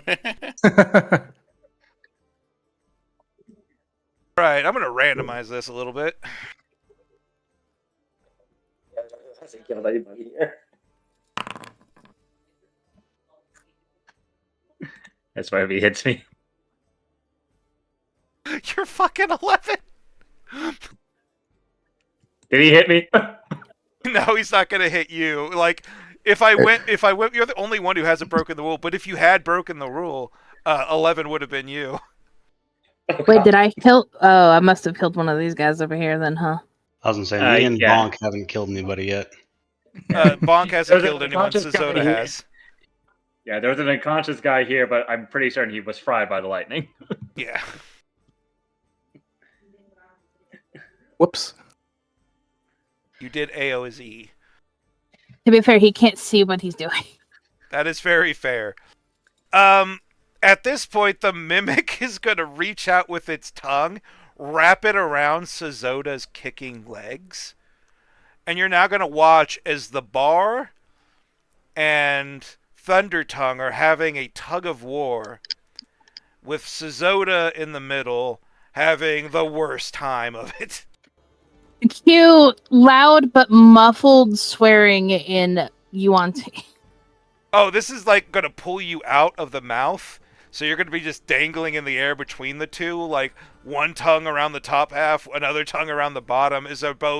These gaping maws are both trying to get you. Don't worry, kid. I'm not gonna kill you. I'm just gonna teach you a lesson. All right. He is still swearing in Yuan-Ti. He is not having a great time. All right. Let's do this pseudopod with advantage. All right. It's gonna hit you. I do have patient defense. So I a normal didn't- attack. What is your armor? Wait, hold on. class? No, hold on. Patient defense. You can take disengage as an action, or disengage as a bonus action. But if you spend the focus point to take both the disengage and dodge action, you can do it both. So, no, it would be with advantage because I didn't spend the key point because I didn't remember to. Oh, okay. I rolled a 19 and a 20, so I think both would have hit you. Only one hits, and it's the 20. Okay, so this does matter because the advantage is what hit you then. For some reason I thought your armor class was 19. Nope, it's 20. I misremembered. All right, so yeah, the tongue comes out, barely wraps around you, and now you're just dangling. And so you take 13 points of damage. 8 of that is going to be bludgeoning, and 5 of that is going to be acid. So this I is... am going to patient defense, or not patient defense. Deflect attacks. Yeah, you're going to stunning strike that shit, basically. No, I'm just deflecting. I'm doing the thing that I did earlier where I do the D10 plus my shit. So that's a 1 plus Dex. Still 13, So that's 15. Yeah. So no damage. And since I reduced it to 0, I can redirect it. I can choose a creature I can see within 5 feet of myself. I'm gonna do the fucking frog. Bar attacks the frog. Yep. That is Hell yeah. if the attack was a ranged attack. Let's see. If you reduce damage to 0, you can expend 1 focus point to redirect some of the attack's force. If you do so, choose a creature you can see within 5 feet of yourself. If the attack was a melee attack, or a creature you can see within 60 feet of yourself that isn't behind total cover if the attack was ranged. That creature must succeed on a dexterity save or take damage equal to 2 rolls of your martial arts die plus your dex. This damage is the same type dealt by the attacker, so I'm guessing that's going to be dealer's choice. Let's see. So you're redirecting some of the damage, and it's based on your martial arts. Yep. Okay. Yep. Probably the first amount of damage. And my martial arts die is a D8, I believe. It's all 1 attack. I don't know if it works based on damage or attack. I think it just works on attack. I was just breaking the damage down for you. So it's 13 total damage. You've reduced that to 0. Do I have to make a dex save on Thunder Tongue? Yes. Alright, what is your difficulty? My difficulty was on, let me go and see. My difficulty,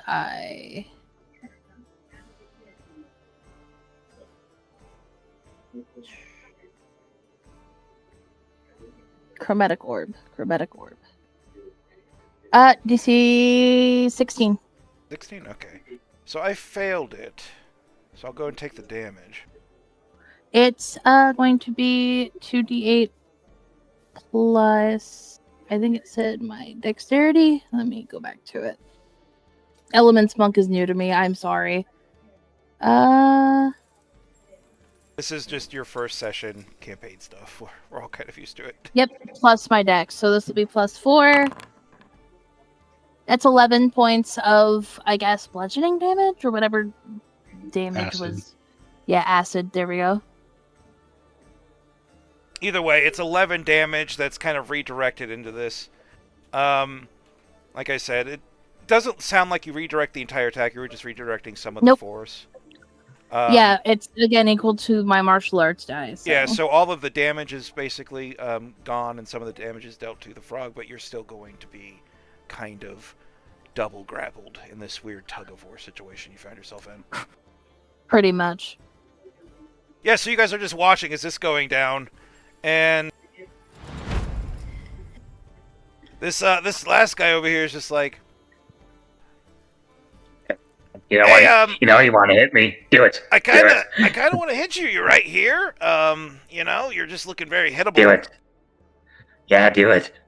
I dare you to. I just wish I had some friends here. You're very big, and I'm not. But I believe in you. He's gonna pull out a blackjack, which is basically just a large metal pole wrapped in leather, and he's just gonna try to beat you with it. Wow, I rolled a 7 on the first attack. And an 11 on the second attack. Is he restrained or no? Me? Yes, I am restrained. No, the guy that rolled. No, he passed. I gotta roll again, though. He started his turn. He's restrained, so he would have disadvantage.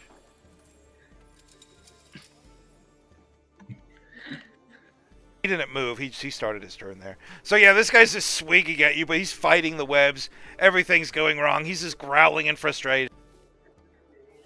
Okay. Somebody here needs to do some fire over here. Guys, we made it to round 2. We made it to round 2. All right, Tolman. You're up. Your web is being shockingly effective. Guys, can we at least respect the rules and take this outside? But now that the bar has attacked Saz, we're gonna line up right. You're already in melee with the entire mimic. Let's see. Actually, go back to where I was. Yeah, the mimic can hit you from anywhere, and you can hit the mimic from anywhere, basically. I need one of those.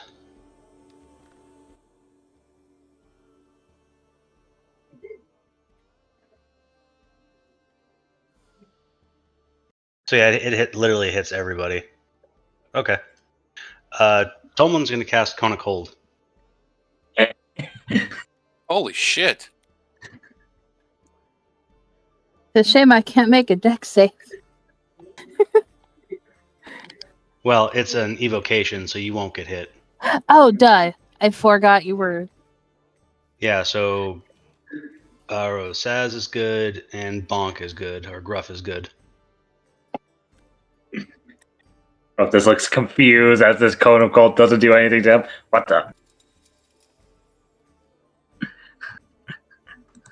All right, Cone of Cold. Yeah, that's a lot. Spicy. That's not a lot of good rolls for me. No.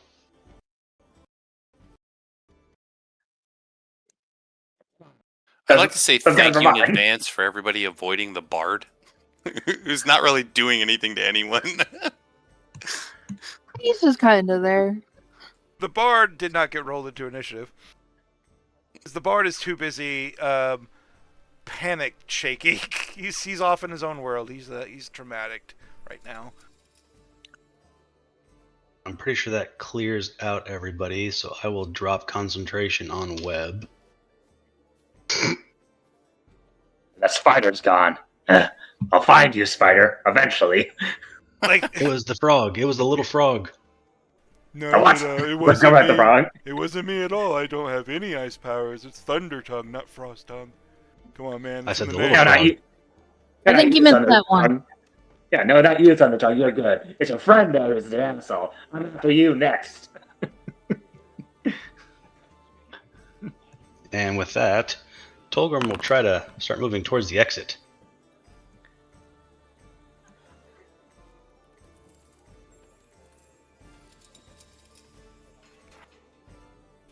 You just hear the bard. Hey, why'd you have to do that to me, Tolman? Come on, I thought we were good. We are. I'm trying to get everybody out. Then why the hell did you just blast me with a Cone of Cold? Because you are literally everywhere. I'm sorry. You also killed like 5 people. Motions over to the frozen statues. Man, that's not I as was just trying important as the damage to me, though. I was just trying to stop everyone in place so we can leave.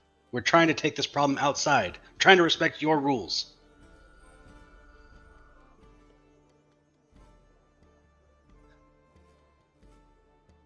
I mean, we did a piss poor job of it, but I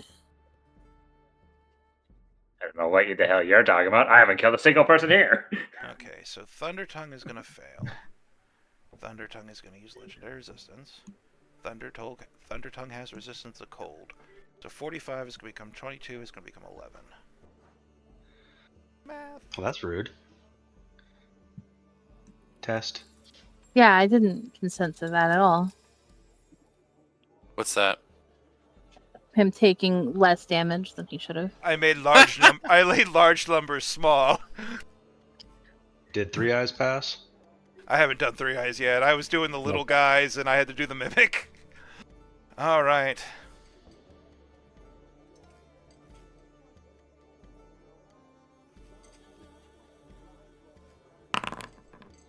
He got a natural 1, so he's also got a legendary resistance.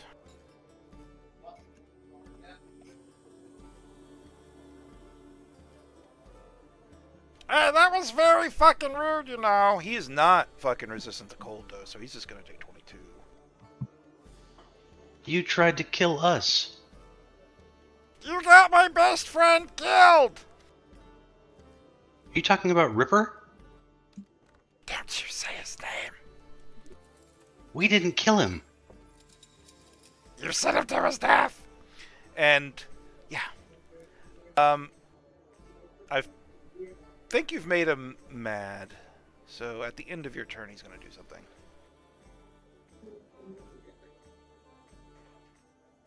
Is there anything else you would like to do? No, that's it. At the end of his turn, he's going to reach up, he's going to grab one of his eye patches, he's going to lift his eye. I want you to feel what he felt!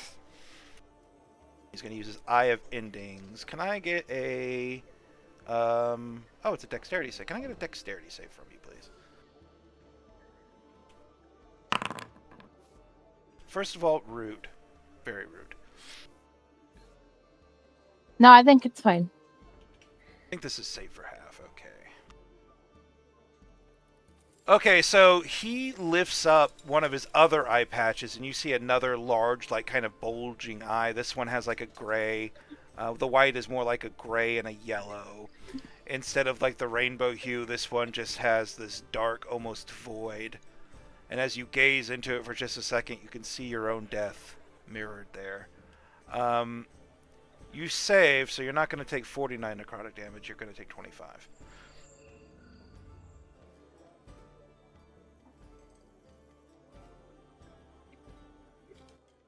How much was that? 20 what? 24 damage necrotic.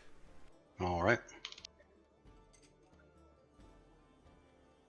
And all right, Gruff, you're finally out of the web.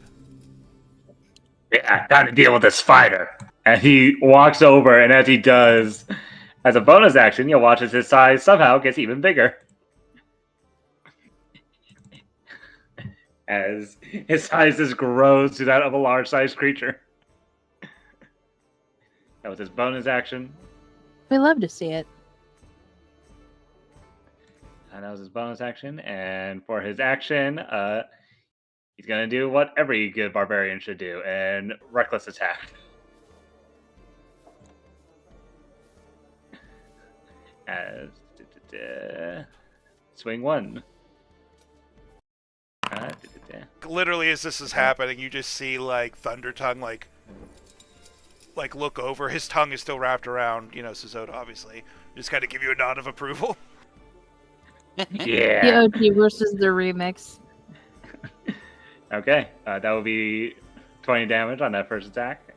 And second attack, here we go. 23 for 11. So- Gruff is 31 total, right? yes, 31 total. Gruff just goes big and starts pounding on what he assumes was the one who cast the web spell. Is that including your rage damage? Is it? I don't. It is not. Wait, it is not. So that should be 6 extra damage on there. 6 extra damage.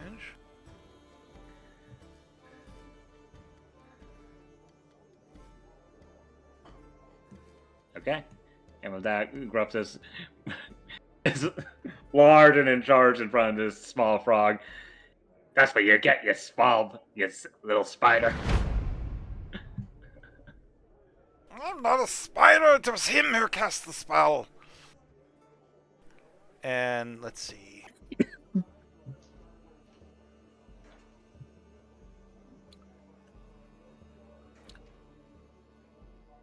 All right, he's gonna look up at you with his Eye of Dreams. One of his eye patches gets revealed, and please make a Wisdom saving throw, Bonk, as you look into this rainbow-eyed, sleepy gaze. I'm great at these.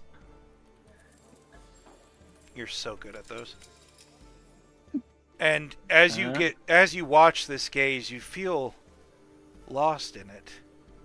You're getting sleepy, but it's a good sleep. Like, it's the kind of rest that comes after a long battle. And you don't even notice as you slip off the table and fall unconscious onto the floor. I am. I assume I failed that save, so I'm going to use So I'm going to use this reaction. No means no. All right, re-roll it. Okay. All right. So add a 3 to whatever this roll is. Never mind, 7. Even worse. I'm down. Yep. As you slip unconscious, Yeah. Three Eye looks around. His eyes falling on the fleeing Tolman. Don't you say his name. You got him killed. You sent him there. Knowing what would happen. I'm gonna run over here. And he's going to... I'm going to go ahead and give me a dexterity saving throw.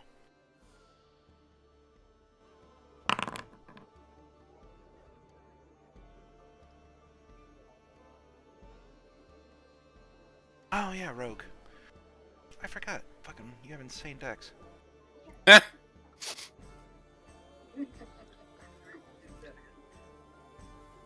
Tolman with his like 1 level of rogue. Yep. It Hey, got pays you a off. nice spear.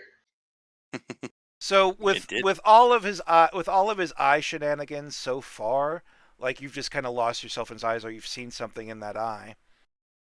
But this one is different. He lifts one of his eye patches that normally only reveals one eye, and you could see that he actually has a third eye on his right side of his face. And that eye is just a solid black orb with just a single violet slit. And from that violet slit, an actual ray of magic forms, beelining it to Tolman. Tolman, you watch this and immediately drop to the floor. Like, you're not actually prone, this is just narrative. You kind of drop to the floor, and as the beam passes over to where you were just a moment before, it hits like an assorted rack of cups behind you, and it immediately turns to ash and dust, falling to the floor.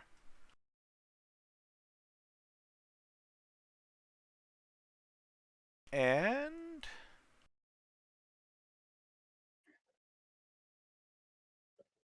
Yep, time to go. it didn't hit you, though. Unfortunately, it didn't hit you.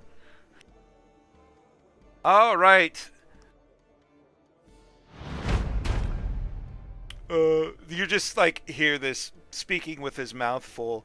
Thunder Tongue's just gonna release Sazota. Sazota, you're gonna fall to the floor with a heavy thud, breaking a stool on your way down. Well, it seems that things have become complicated, and it might not be the best time for us to get our revenge on you, given the situation that's going down. I would say no hard feelings, but... Oh, I can tell there's some on your end. Don't worry about it.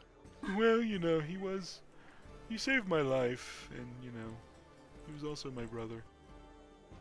Oh, that's unfortunate. I admit I don't really have much recollection of what even happened. It's okay, you could take an attack of opportunity if you want.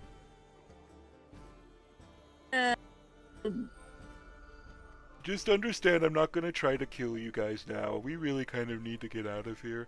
And Three Eyes just like, no, we gotta kill him. No. And he's gonna walk over and he's gonna use a whole ass action to just reach down and start slapping Bonk awake. Hey, buddy. Hey. Hey. Hey. I wanted you to see this. He begins sucking in all the air in the room again. Hmm. You know, I never got to decide if I took that attack of opportunity, but no, I kind of just want to see what happens. That and I'm prone. Oh, Oh. Oh, I see how it is. I'm not gonna lie. Now I'm just showing off. Yeah, Okay. definitely. I wanna get like a bout in before you go. So, are you awake? Yeah, I'm awake. He reaches down and punches the shit out of you. yes. He gets punched in the face, his nose bleeds. Wild smile. Finally! That's a 28 hit. Oh, definitely. I have advantage. I'm just rolling really well. I am going to crit farm you because you're prone. And reckless. So Rude he has behavior. multiple. He has a lot of advantage against me. You are still well. You did fall unconscious, so I technically think your rage died. Uh, Huh? uh, Yeah, because you were actually Hold on. unconscious. It's the unconsciousness condition that. if you range incapacitated. Was I incapacitated or unconscious?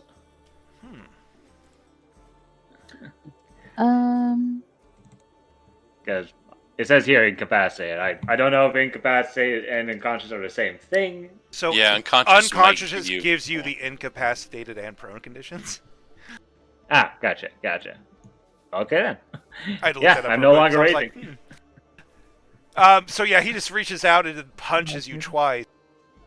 The first one hitting for 19 points of damage, the second one hitting for 13, as every punch just sends you deeper and deeper into the floor. On that first one, I'm going to actually use my reaction. Oh, wait a minute. Hell yeah, man. Okay. Is this a reaction or not? Because it doesn't say it is. No. Okay, then I'm going to use my reaction to lay firm. Lay firm. He's just gonna flex Okay. his muscles. So I decrease it by 6 Plus plus con. that would be a 4. So minus 10 to that first hit, making it only a 9. Alright, so go ahead and reduce your damage appropriately. Hey, you're pretty tough for a guy who just woke up. Silas. I get that a lot. All right. So, yeah, these guys are still hostile though. Yeah, they're still crows- looking at Caden like pretty heavily, like you just killed 2 of our friends in the most horrific way possible.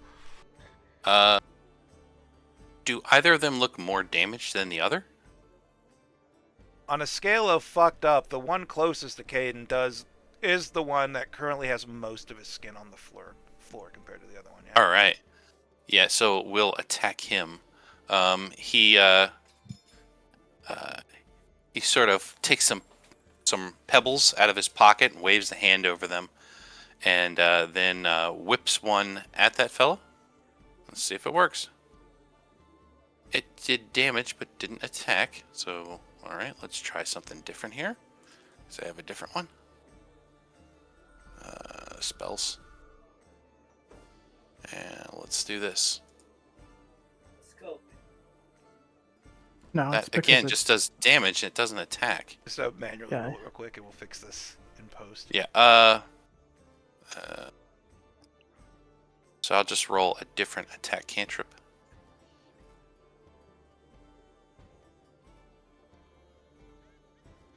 $15? And you're targeting. That is not going to be enough to hit. Okay. All right, and then that's like an attack roll. So then we'll follow it up with 2 of these. 1 and 2. Oh my god! Double ones. Woof. Oof. Painful. That Yikes. is painful. All We're right, off to a that great is it. start, boys. Yeah, that's bonus action and both my actions. My attacks. So that is it. So Silas is just like kind of like in the kind of I got this moment. Flings a magic stone, misses. Then Eldritch Blast. What does your Eldritch Blast look like?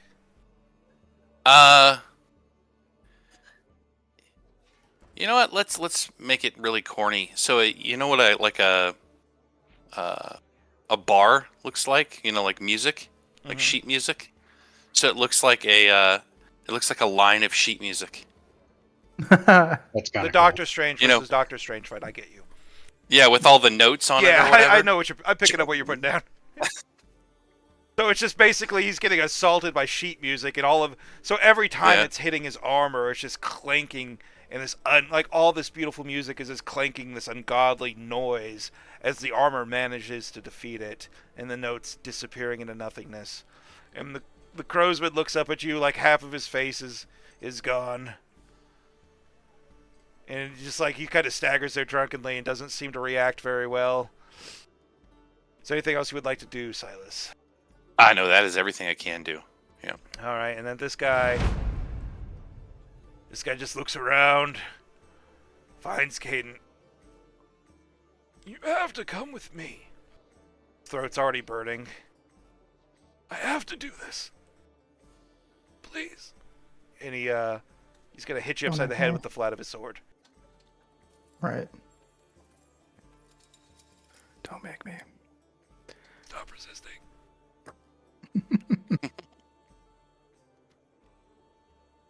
18 and a 19, which is a miss and a miss. Miss and a miss.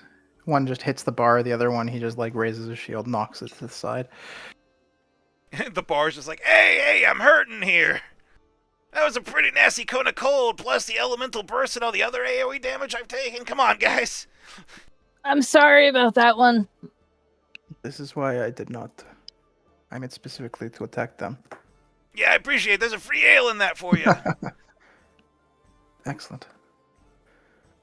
And then this person is also just going to look around.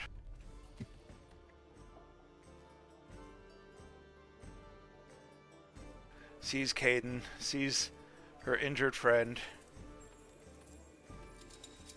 sees all the death and destruction.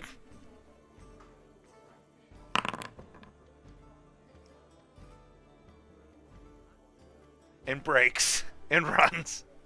So it's like gets out here, sees everything, goes, no. It just turns around and starts running. Awesome.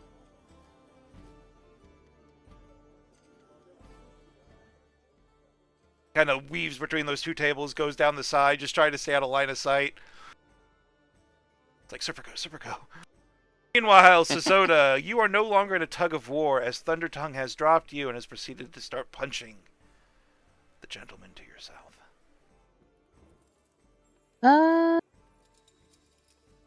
You know what, Sazota? No hard feelings. I'm kind of feeling a little injured here. I'm just going to let you All go. right. He's going to reflexively just let you go because he can. All right. So who am I? Who's left on the board to go and punch?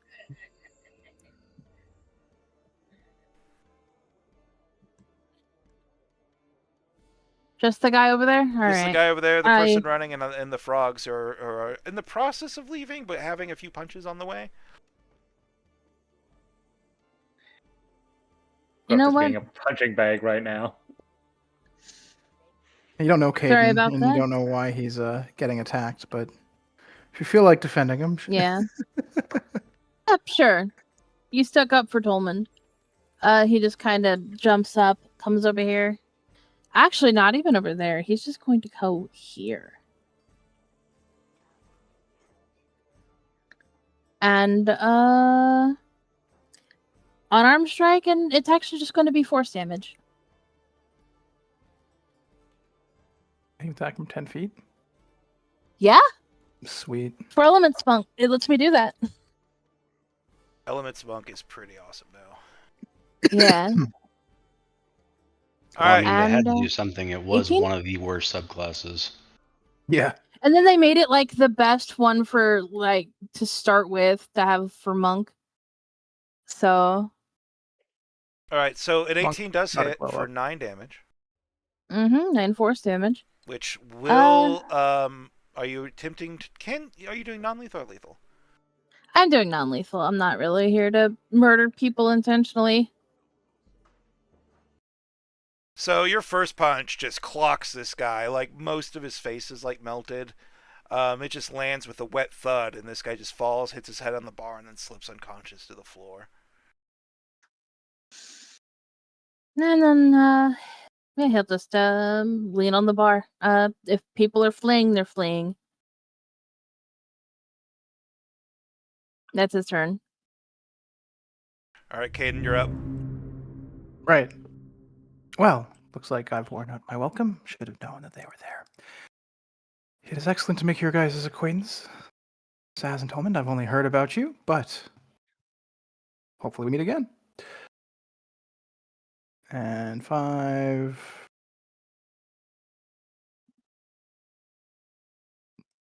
Do do do do do do do do. Is this the entranceway right here, Yeah. basically? Okay, and I'll dash my way out. Oh, that was You might technically a take an attack window, but that works too. Oh, okay. Well, I will dash my way out properly. This Cause is the actual door right here. There's a little walk up to the entrance. okay, Do I take an and I'll attack do. of opportunity just to be a dick? Hmm.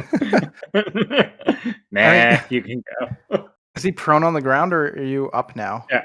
I'm currently prone on the ground getting my face Okay. caved in by a frog, so. You're doing good, big man.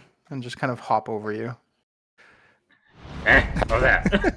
Mick is going to use his turn, and you watch as several of the people who had broken the rules and started like using like deadly force, mouths in the floorboards just begin to open up underneath them, unconscious or no, and they're just beginning to be sucked into the inn food Time to leave. for their transgressions. But he seems more interested in getting all of the many people who broke it who are unconscious than, i.e., the knights and whatnot, than he is poor Silas. Okay. Which brings us to Tolmond. Things are clearing up. This weird gruff guy's getting his face caved in. The big frog's like kind of hinting that he's gonna leave and take Three Eye with him.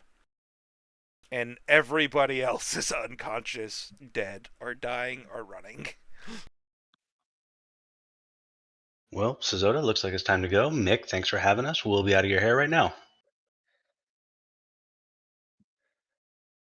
Hey, And come he's back. It was a pleasure. Hey, you know, a lot of you broke the rules, but man, I'm eating good.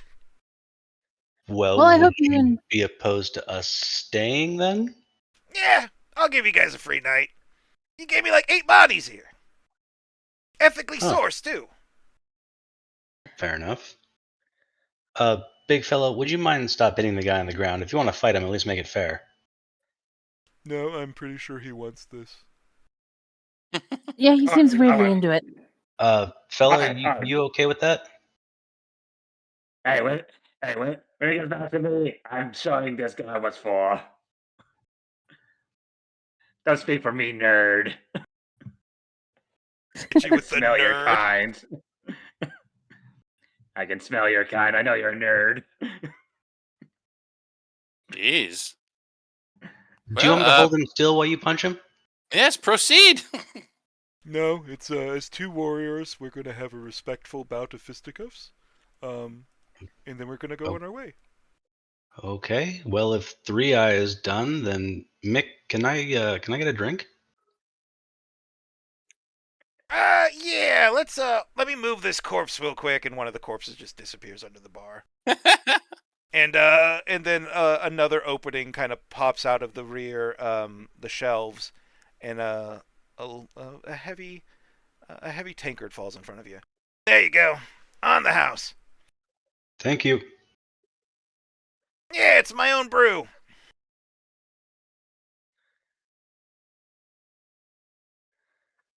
All right, new guy. You're prone, you're getting punched, but it's your time now. Gruff stands up, wipes the blood from his mouth. Okay, you got some good hits in. My turn. As I go into another rage and swing recklessly because that's all I do. Hey, I got one thing. I'm very good at it. It's this guy's AC. It is not 15. You miss. Can I add anything to that? Unfortunately, I do not believe I can. So, second attack. You got this, big fella. Well, that one does hit, though. Okay. As that happens, the radiant energy happens yet again. As he'll take, let's see here, 25 points of damage altogether, unless he's resistant to bludgeoning or radiant damage. No and no. Okay. That's all Gruff. As you can clearly see, Gruff is good at one thing and one thing only, and that's hitting things. Like, the first punch, he's like, that was kind of well average. And then the second one hits him, he's like, oh, okay, you know what you're doing. I respect it. Three Eyes just looking around. He's like the angrier of the two. I'll get the others, and they won't be back. I am terribly sorry about your friend. You'll be sorry later. And he just begins leaving. Yeah, sorry about him, man. He's we're all kind of going through some stuff. Oh no, I get it. You lost someone close. It's kind of your fault, so you know, if you could keep talking to me, you're actually motivating me to fight this guy even more.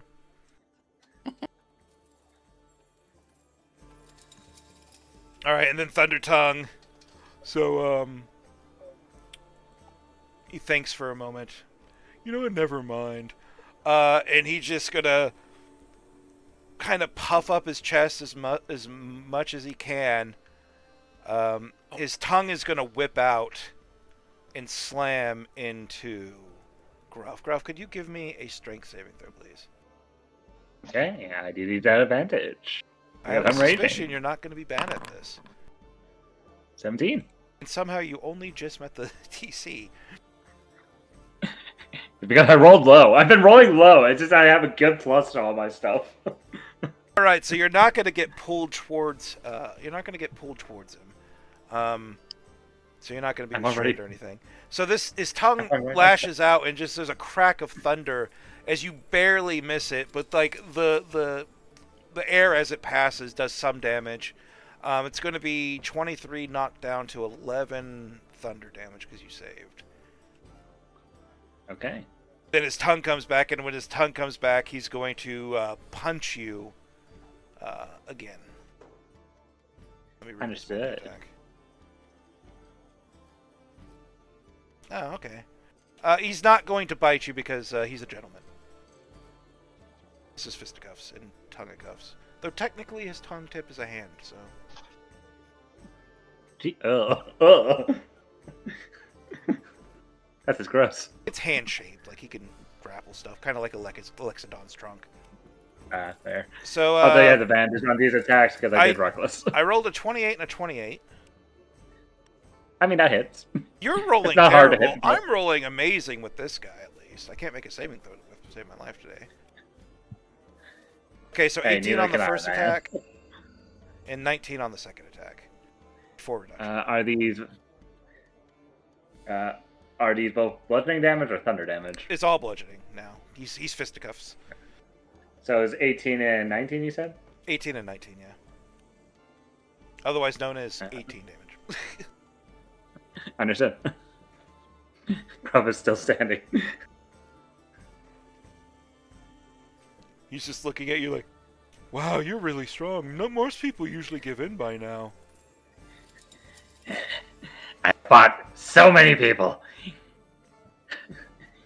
Honestly, this feels like fighting one of my giant friends back home. If nobody else wants to interfere, we could just swing back another round, and then it'll probably be over. I won't interfere, but I will. Oops. Oh, I target Gruff. There we go. There we go. Did it do it? You did 6 damage to me. Traitor. No. Sorry. I'm trying to give you inspiration. When I'm done with this program, I'm after you next, Bard. The inspiration, it burns. Alright, you have Well, hey, inspiration. now, wasn't I promised to, a fist fight, or? Alright, it's back to you there, Gruff. Well, unless Sazota was promised a fist fight. Oh, he was, but also, somebody else is already fist fighting him. That is fair. It's less fist fighting and more saying I'm using a maul, not my fists. All right, it's more like a fist on maul fight, but it's between giants. Yeah. All right, it's your turn, Gruff. I'll go and take us out of combat. Okay, all right. First off, I'm going to use my bonus action to do something that apparently Zealot 2024 Barbarian just gets. Oh, The button is not working. I can't. It won't let me do it. But I have something on here that lets me heal myself as a bonus action. Okay. I get a number of D12. I get a pool of D12s. I have currently Mhm. 5 of them. So I'm going to just use. I'll use 3 of them as a bonus action. Heal myself for 14 because I'm going to need it. Look at all those below average dice rolls. Yeah, I'm not rolling the best right now. As I'm going to go reckless and try and bonk this guy, and hopefully I hit. Hits, yep. Okay. On that first one, he'll also take an extra. So that one is 21. That would be 24 on that first one. And second attack at advantage for 17. So 24 plus 17. 41. 21 points of damage altogether as Gruffith is swinging. You get up and you just start swinging and blow after blow landing. You get a few blows in. He's shaken, like he's starting to bruise a little bit. You're both bloodied. You're like cut up from the fighting. You're still both covered in webs that are just being uncomfortable and sticky. And then finally, Thundertongue just kind of holds up his hand. Well, okay. I'll go ahead and concede that fight. We're both pretty messed up, and I have a lot of planning I gotta go do. I gotta go get 3i. I gotta go get the rest of my friends. It's been a pleasure fighting you, Gruff Sazota. I'll get my revenge. You too. Where'd the other one go? Where is he? Oh, Over here. I'm gonna get you too. Yeah. Once Gruff sees that he's no longer interested in fighting, Gruff is like, yeah, get a fight. Maybe next time we can actually finish it.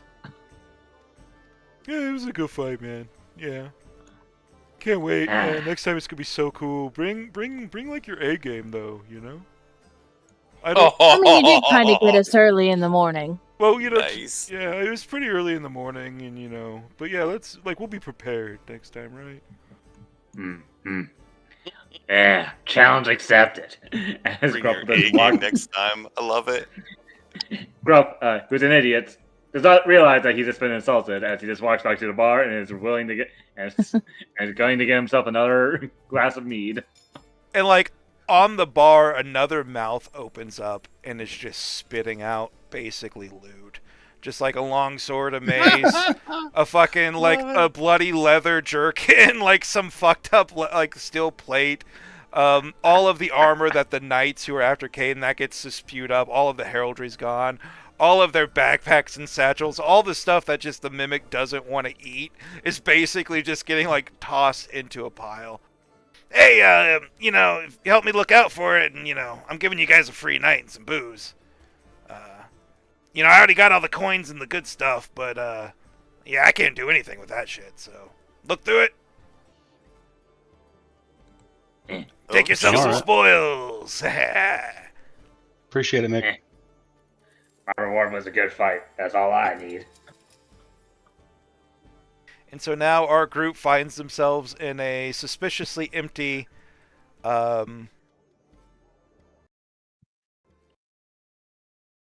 PD bar. sorry, I kept hitting the wrong push.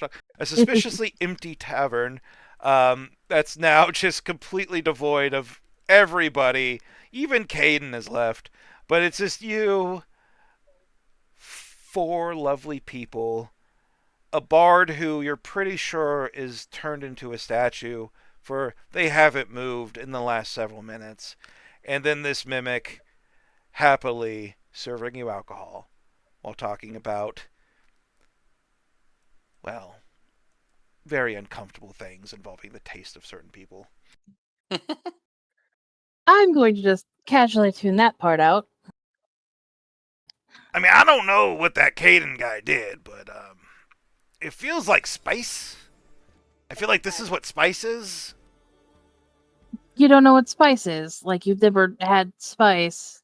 Well, I've had food, you know, but like, I don't know if you guys know, but like this tongue is kind of more of a weapon. There's no real taste buds on it, you know? It's just, we eat because we need to survive. It kind of sucks. Huh. Well, Does anything taste good to you? Yeah, flesh. You know, the fresher the better. Like, I feel like, honestly, the adrenaline, I feel like it's kind of like why we surprise people, you know? It like seasons the meat kind of thing. Because, man, when the adrenaline's Oh, yeah. pumping, it is hmm. hard not to salivate, if you know what I mean. Huh. For Right. animals, it's usually the opposite. It's kind Well, of sours the meat a little bit. I have been told on several occasions that I am an abomination unto everything holy, so, you know. Well, you provide Uh, a nice inn. I mean, I try to, but, you know, you came really close, guys. I was worried that you were going to kill me for a second there. Terribly sorry about that. That was not my intention. Yeah, like, guys, I have creditors. I can't afford to die right now. Like, I got stuff to pay. Speaking of, there's 2 bards here and one looks terribly traumatized. Can we get them a drink? yeah, I was gonna say Silas will take a drink from the bar and then walk over to the other bard. Here you are. Maybe a drink of this. Calm your nerves a bit. Everything's over now. Sort of settled. Just relax. It's okay. The other bard, who looks like a statue because he's cast stone skin on himself. Ah. Somehow. Is now just kind of... Sorry, my screen fidgeted. Kind of looks at you and... Yeah, thank you. I don't... I'm new here and a lot of fighting. It's very strange. Yes. Is it But always I think like that's all this? over now. This is my first night, so It's I have no clue. Mine too. I thought perhaps you performed here before.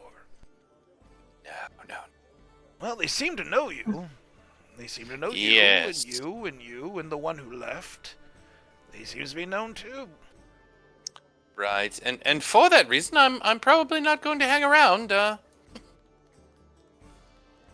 have no idea why they know me. Yeah, that's a pretty large bounty for a very large guy. I know, Brett. It's not big enough, honestly, but I don't know what I did to get that. He said something about killing people. No, I fought a lot of people. You lose track after a while. Well, what did you That could do? be all the murder. They might have a wanted poster in there of you or something. If they were here to get you. Oh yes, No. yes. Let's go through No, these things here. Looks at the frozen statues. Pokes one of the frozen statues. Does it break? Well, I think it ate all Oh. those. Oh, right. I forgot. Yeah, there's just a bunch Yeah, of gear. It just ate them Oh, and just sure. spat out the stuff it couldn't digest. I guess Gruffle looks through the stuff to see if he finds any piece of paper. You know, this is why, like, we usually take chests, is because we just get so much bullshit that we kind of gotta store it in ourselves. Yeah, there's like 7 things of leather armor. There's satchels. There's a bunch of mundane items. Nobody's Useless. really rocking Useless. magical gear. But there, overall, you will find basically like 3 pieces of jewelry that might be worth something that the mimic in his greed has missed because he was more interested in coins, as well as a couple of scroll cases, 4 to be exact. Ooh. Gruff, as he sees the jewelry, he just like, useless, throws it over his shoulder, grabs the scroll cases, and opens them up and pretends to read. Well, the first one is in very sloppy handwriting, and it has some very like loose handwriting, pretty much. This one looks to be in a scroll case that was very cheap. Probably belonged to the rough group that were after you, if you had to guess. Gruff just looking at it as if he. It doesn't. Any passive insight can clearly tell. As he looks at the paper, he can't read. He's looking at it. He's acting like he understands what it's saying, but Gruff clearly is just playing on a show. He cannot read a single word on any of these papers. Do you want some help? Sure. I mean, I already know what it says, but might as well let the nerd do his nerd stuff. Hands over the paper to you. All right, let's see what we have here. All right, I'm gonna drop a couple of PDFs in the chat in the handout section. I can't wait to see these. What did I do? Get kid and get bonked.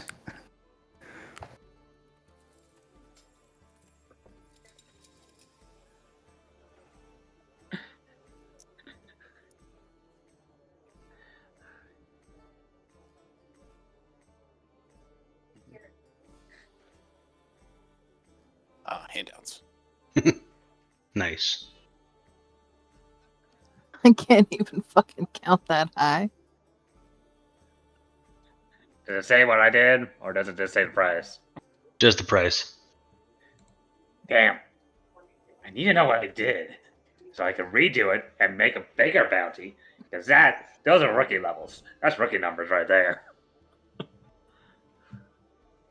Oh, Tazota.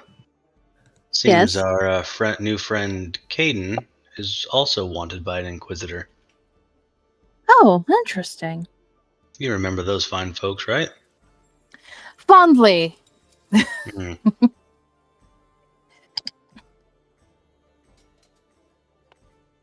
Everyone catch might it. have a nod to somebody not having a name yet. Eh, I just want to point that out. funny.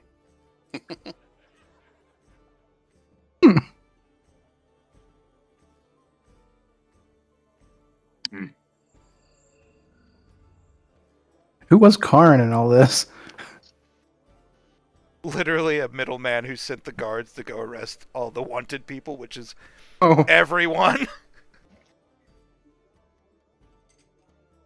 well, he did not burn it down. Okay. Well, there was a lot of ice flying around, so Yeah. You get the feeling they weren't expecting to be walking into high-level magic. Or anybody was But- expecting to be walking into high-level magic. It's been 8 years. Bit above their pay grade.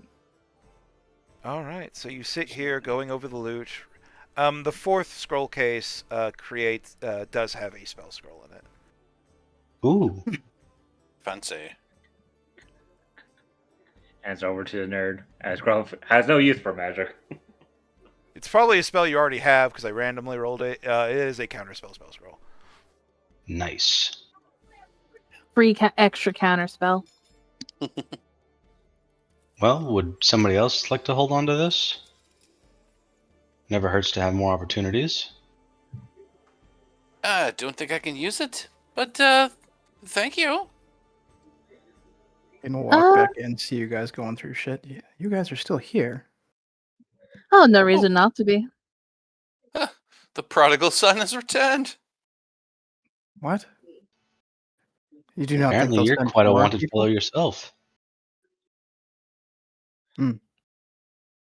Yes.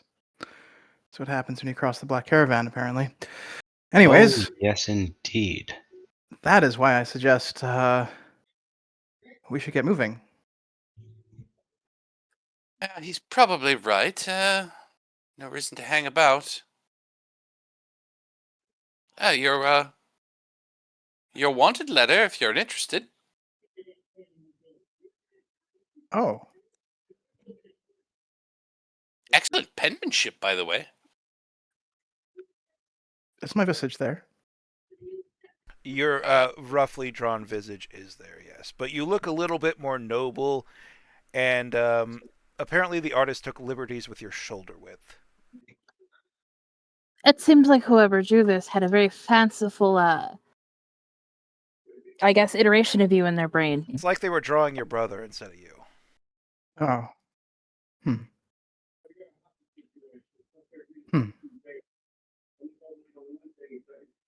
Doesn't look very much like me. And I'll just hand the scroll back to Silas, I suppose. Let's see, who here has the highest passive perception?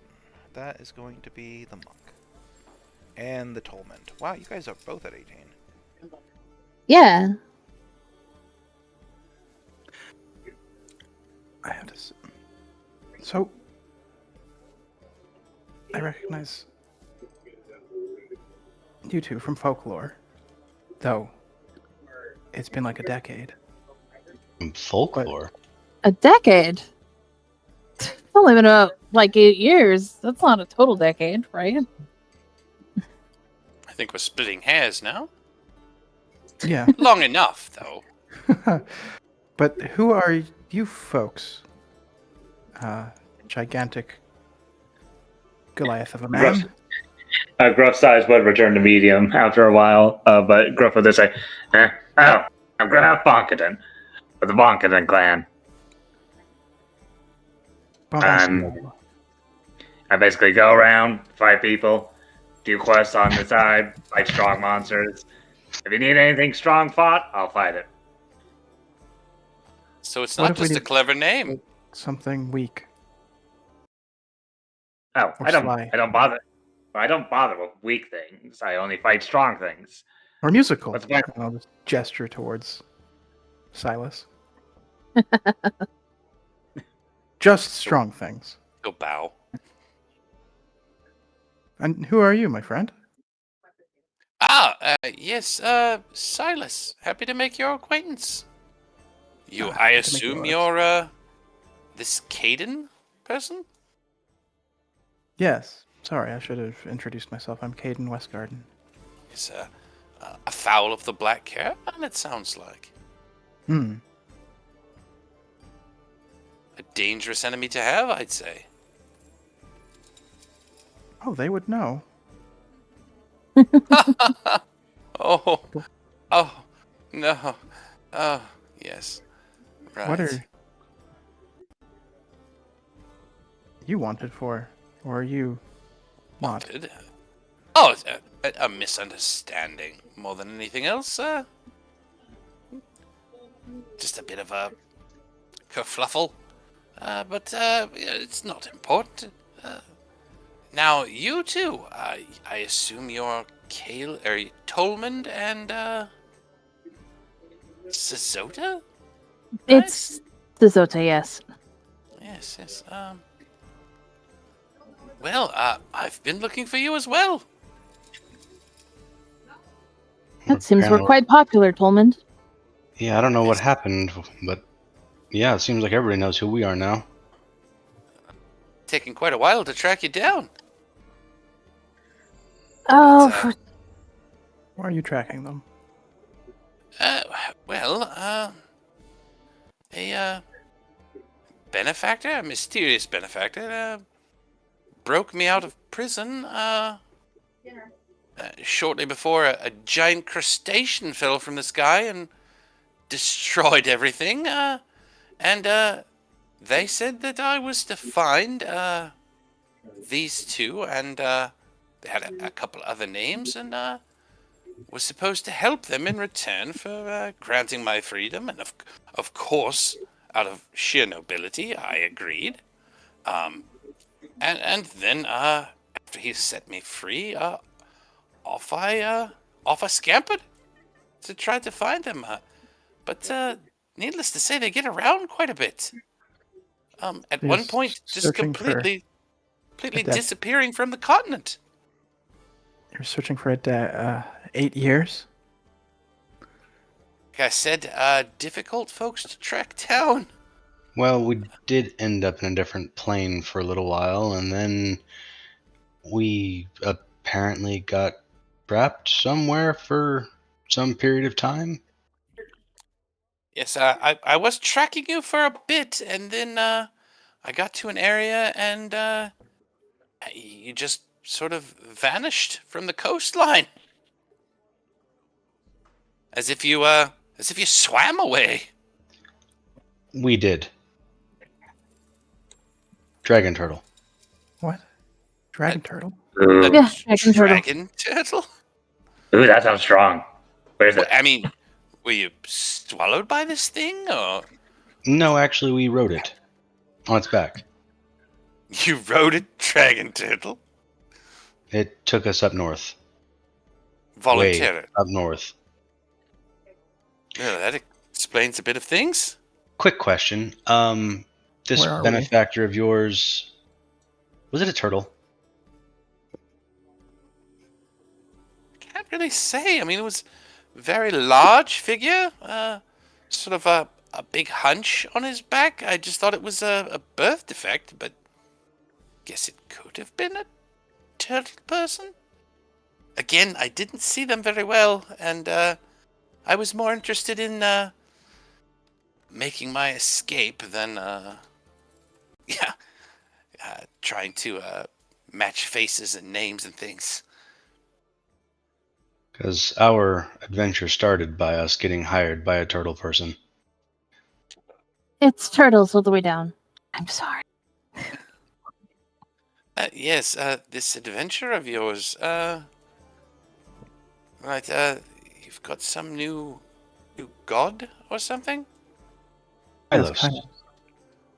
Right, Kylos. So, how do you Yes. know about Kylos? Well, Oh, well. the stranger also mentioned them, and, right, I sort of had to, make some sort of vows and pledges and things before he would let me out of the damn cell. He was pretty insistent. And, having not eaten for a while and, you know, the beatings and the filth, I was pretty eager to do just about anything to get out. A vow of convenience. Well, I mean, of course, it was convenient, but I could tell that their cause was just and noble. So, I mean, of course I agreed. Just out of, the heroic act of the thing. Yes, it is the heroism that ends you in jail, right? Okay. This from a man hunted by the Black Caravan and a wanted criminal himself, casting stones in my direction. Well, serving Kylos is honorable. And the Black Caravan is not. Which, Caden, how do you know about Kylos? Oh, well. The Kylos' word has flourished over the last not decade. They came upon me, and I have seen what Kylos is capable of. Some what Kylos is capable of. I'm sure I've not seen it all. It is, proper. I think it is the right way of things, so They I came am upon you? Like missionaries or something? I am a servant of Kylos. I wasn't even aware we had missionaries. Well, you've been gone for a long time. Things have changed. Speaking of which, we should probably return up north to retrieve the relic of Kylos. It is still not very big, but it is more than just the two of you now. Well, that's better than nothing. In fact, it's wonderful even. So, you have some sacred relic or something that you need to secure? Correct. Right. When you say north, how far north are we talking? All the About way as, north. yeah, about as far north as you can go. Into the Deadlands or whatever? Correct. We It's about this time. Go sound. It's about this time. Well, we're going to see Suzoda and Tolman because they have the highest passives. You're going to see movement coming from outside of one of the windows closer to where the front door is. You're going to see something pretty blue, almost ethereal, and very, very much bird-shaped slam into the window, shattering it into a bunch of pieces, which then the mimic grumbles about, reabsorbs, and then puts the window back up, and then fall onto the table here. the first thing that you're going to notice after it stops, in that brief moment you all look apart, is it's clearly magical in nature, as parts of it seem to be becoming solid and transparent every time you blink. But it's now resting on the table, very tired looking, raising its little chest up and down, looking exhausted and worn out. Hello, little magical. Can you talk? I am a messenger spirit. Excellent. Well, take your time, but we await your message. I've been looking for you for 8 fucking years. I don't have Oh, we really did. I don't have any magic left. Oh, poor thing. But I found you. I can finally know the blissful non-existence that I came from. Please end me. Receive His my message. non-existence bliss. Give me sweet Oh. oblivion. It's been 8 years. Oh. Flying in That was- circles. What is your message then?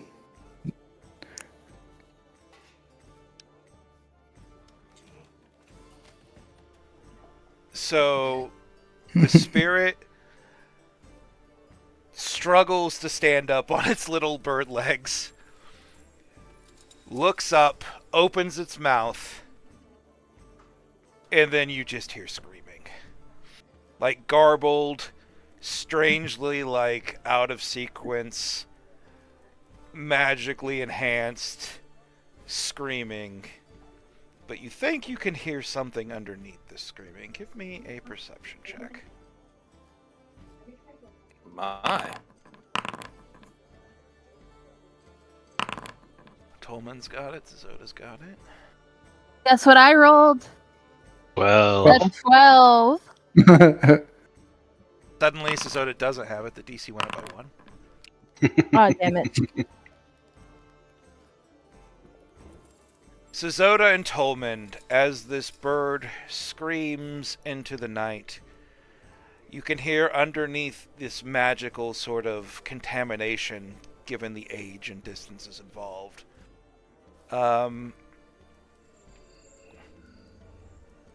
You just hear a very familiar voice that that's hard to recognize for a second, but then it kind of comes in the clear. I, the DM, don't know if I can pull the voice off now. My throat's pretty gone, so I'm not going to try it. So I will say you're going to hear the voice of Shimmering Doom, shouting that things are getting bad. Things are getting bad here.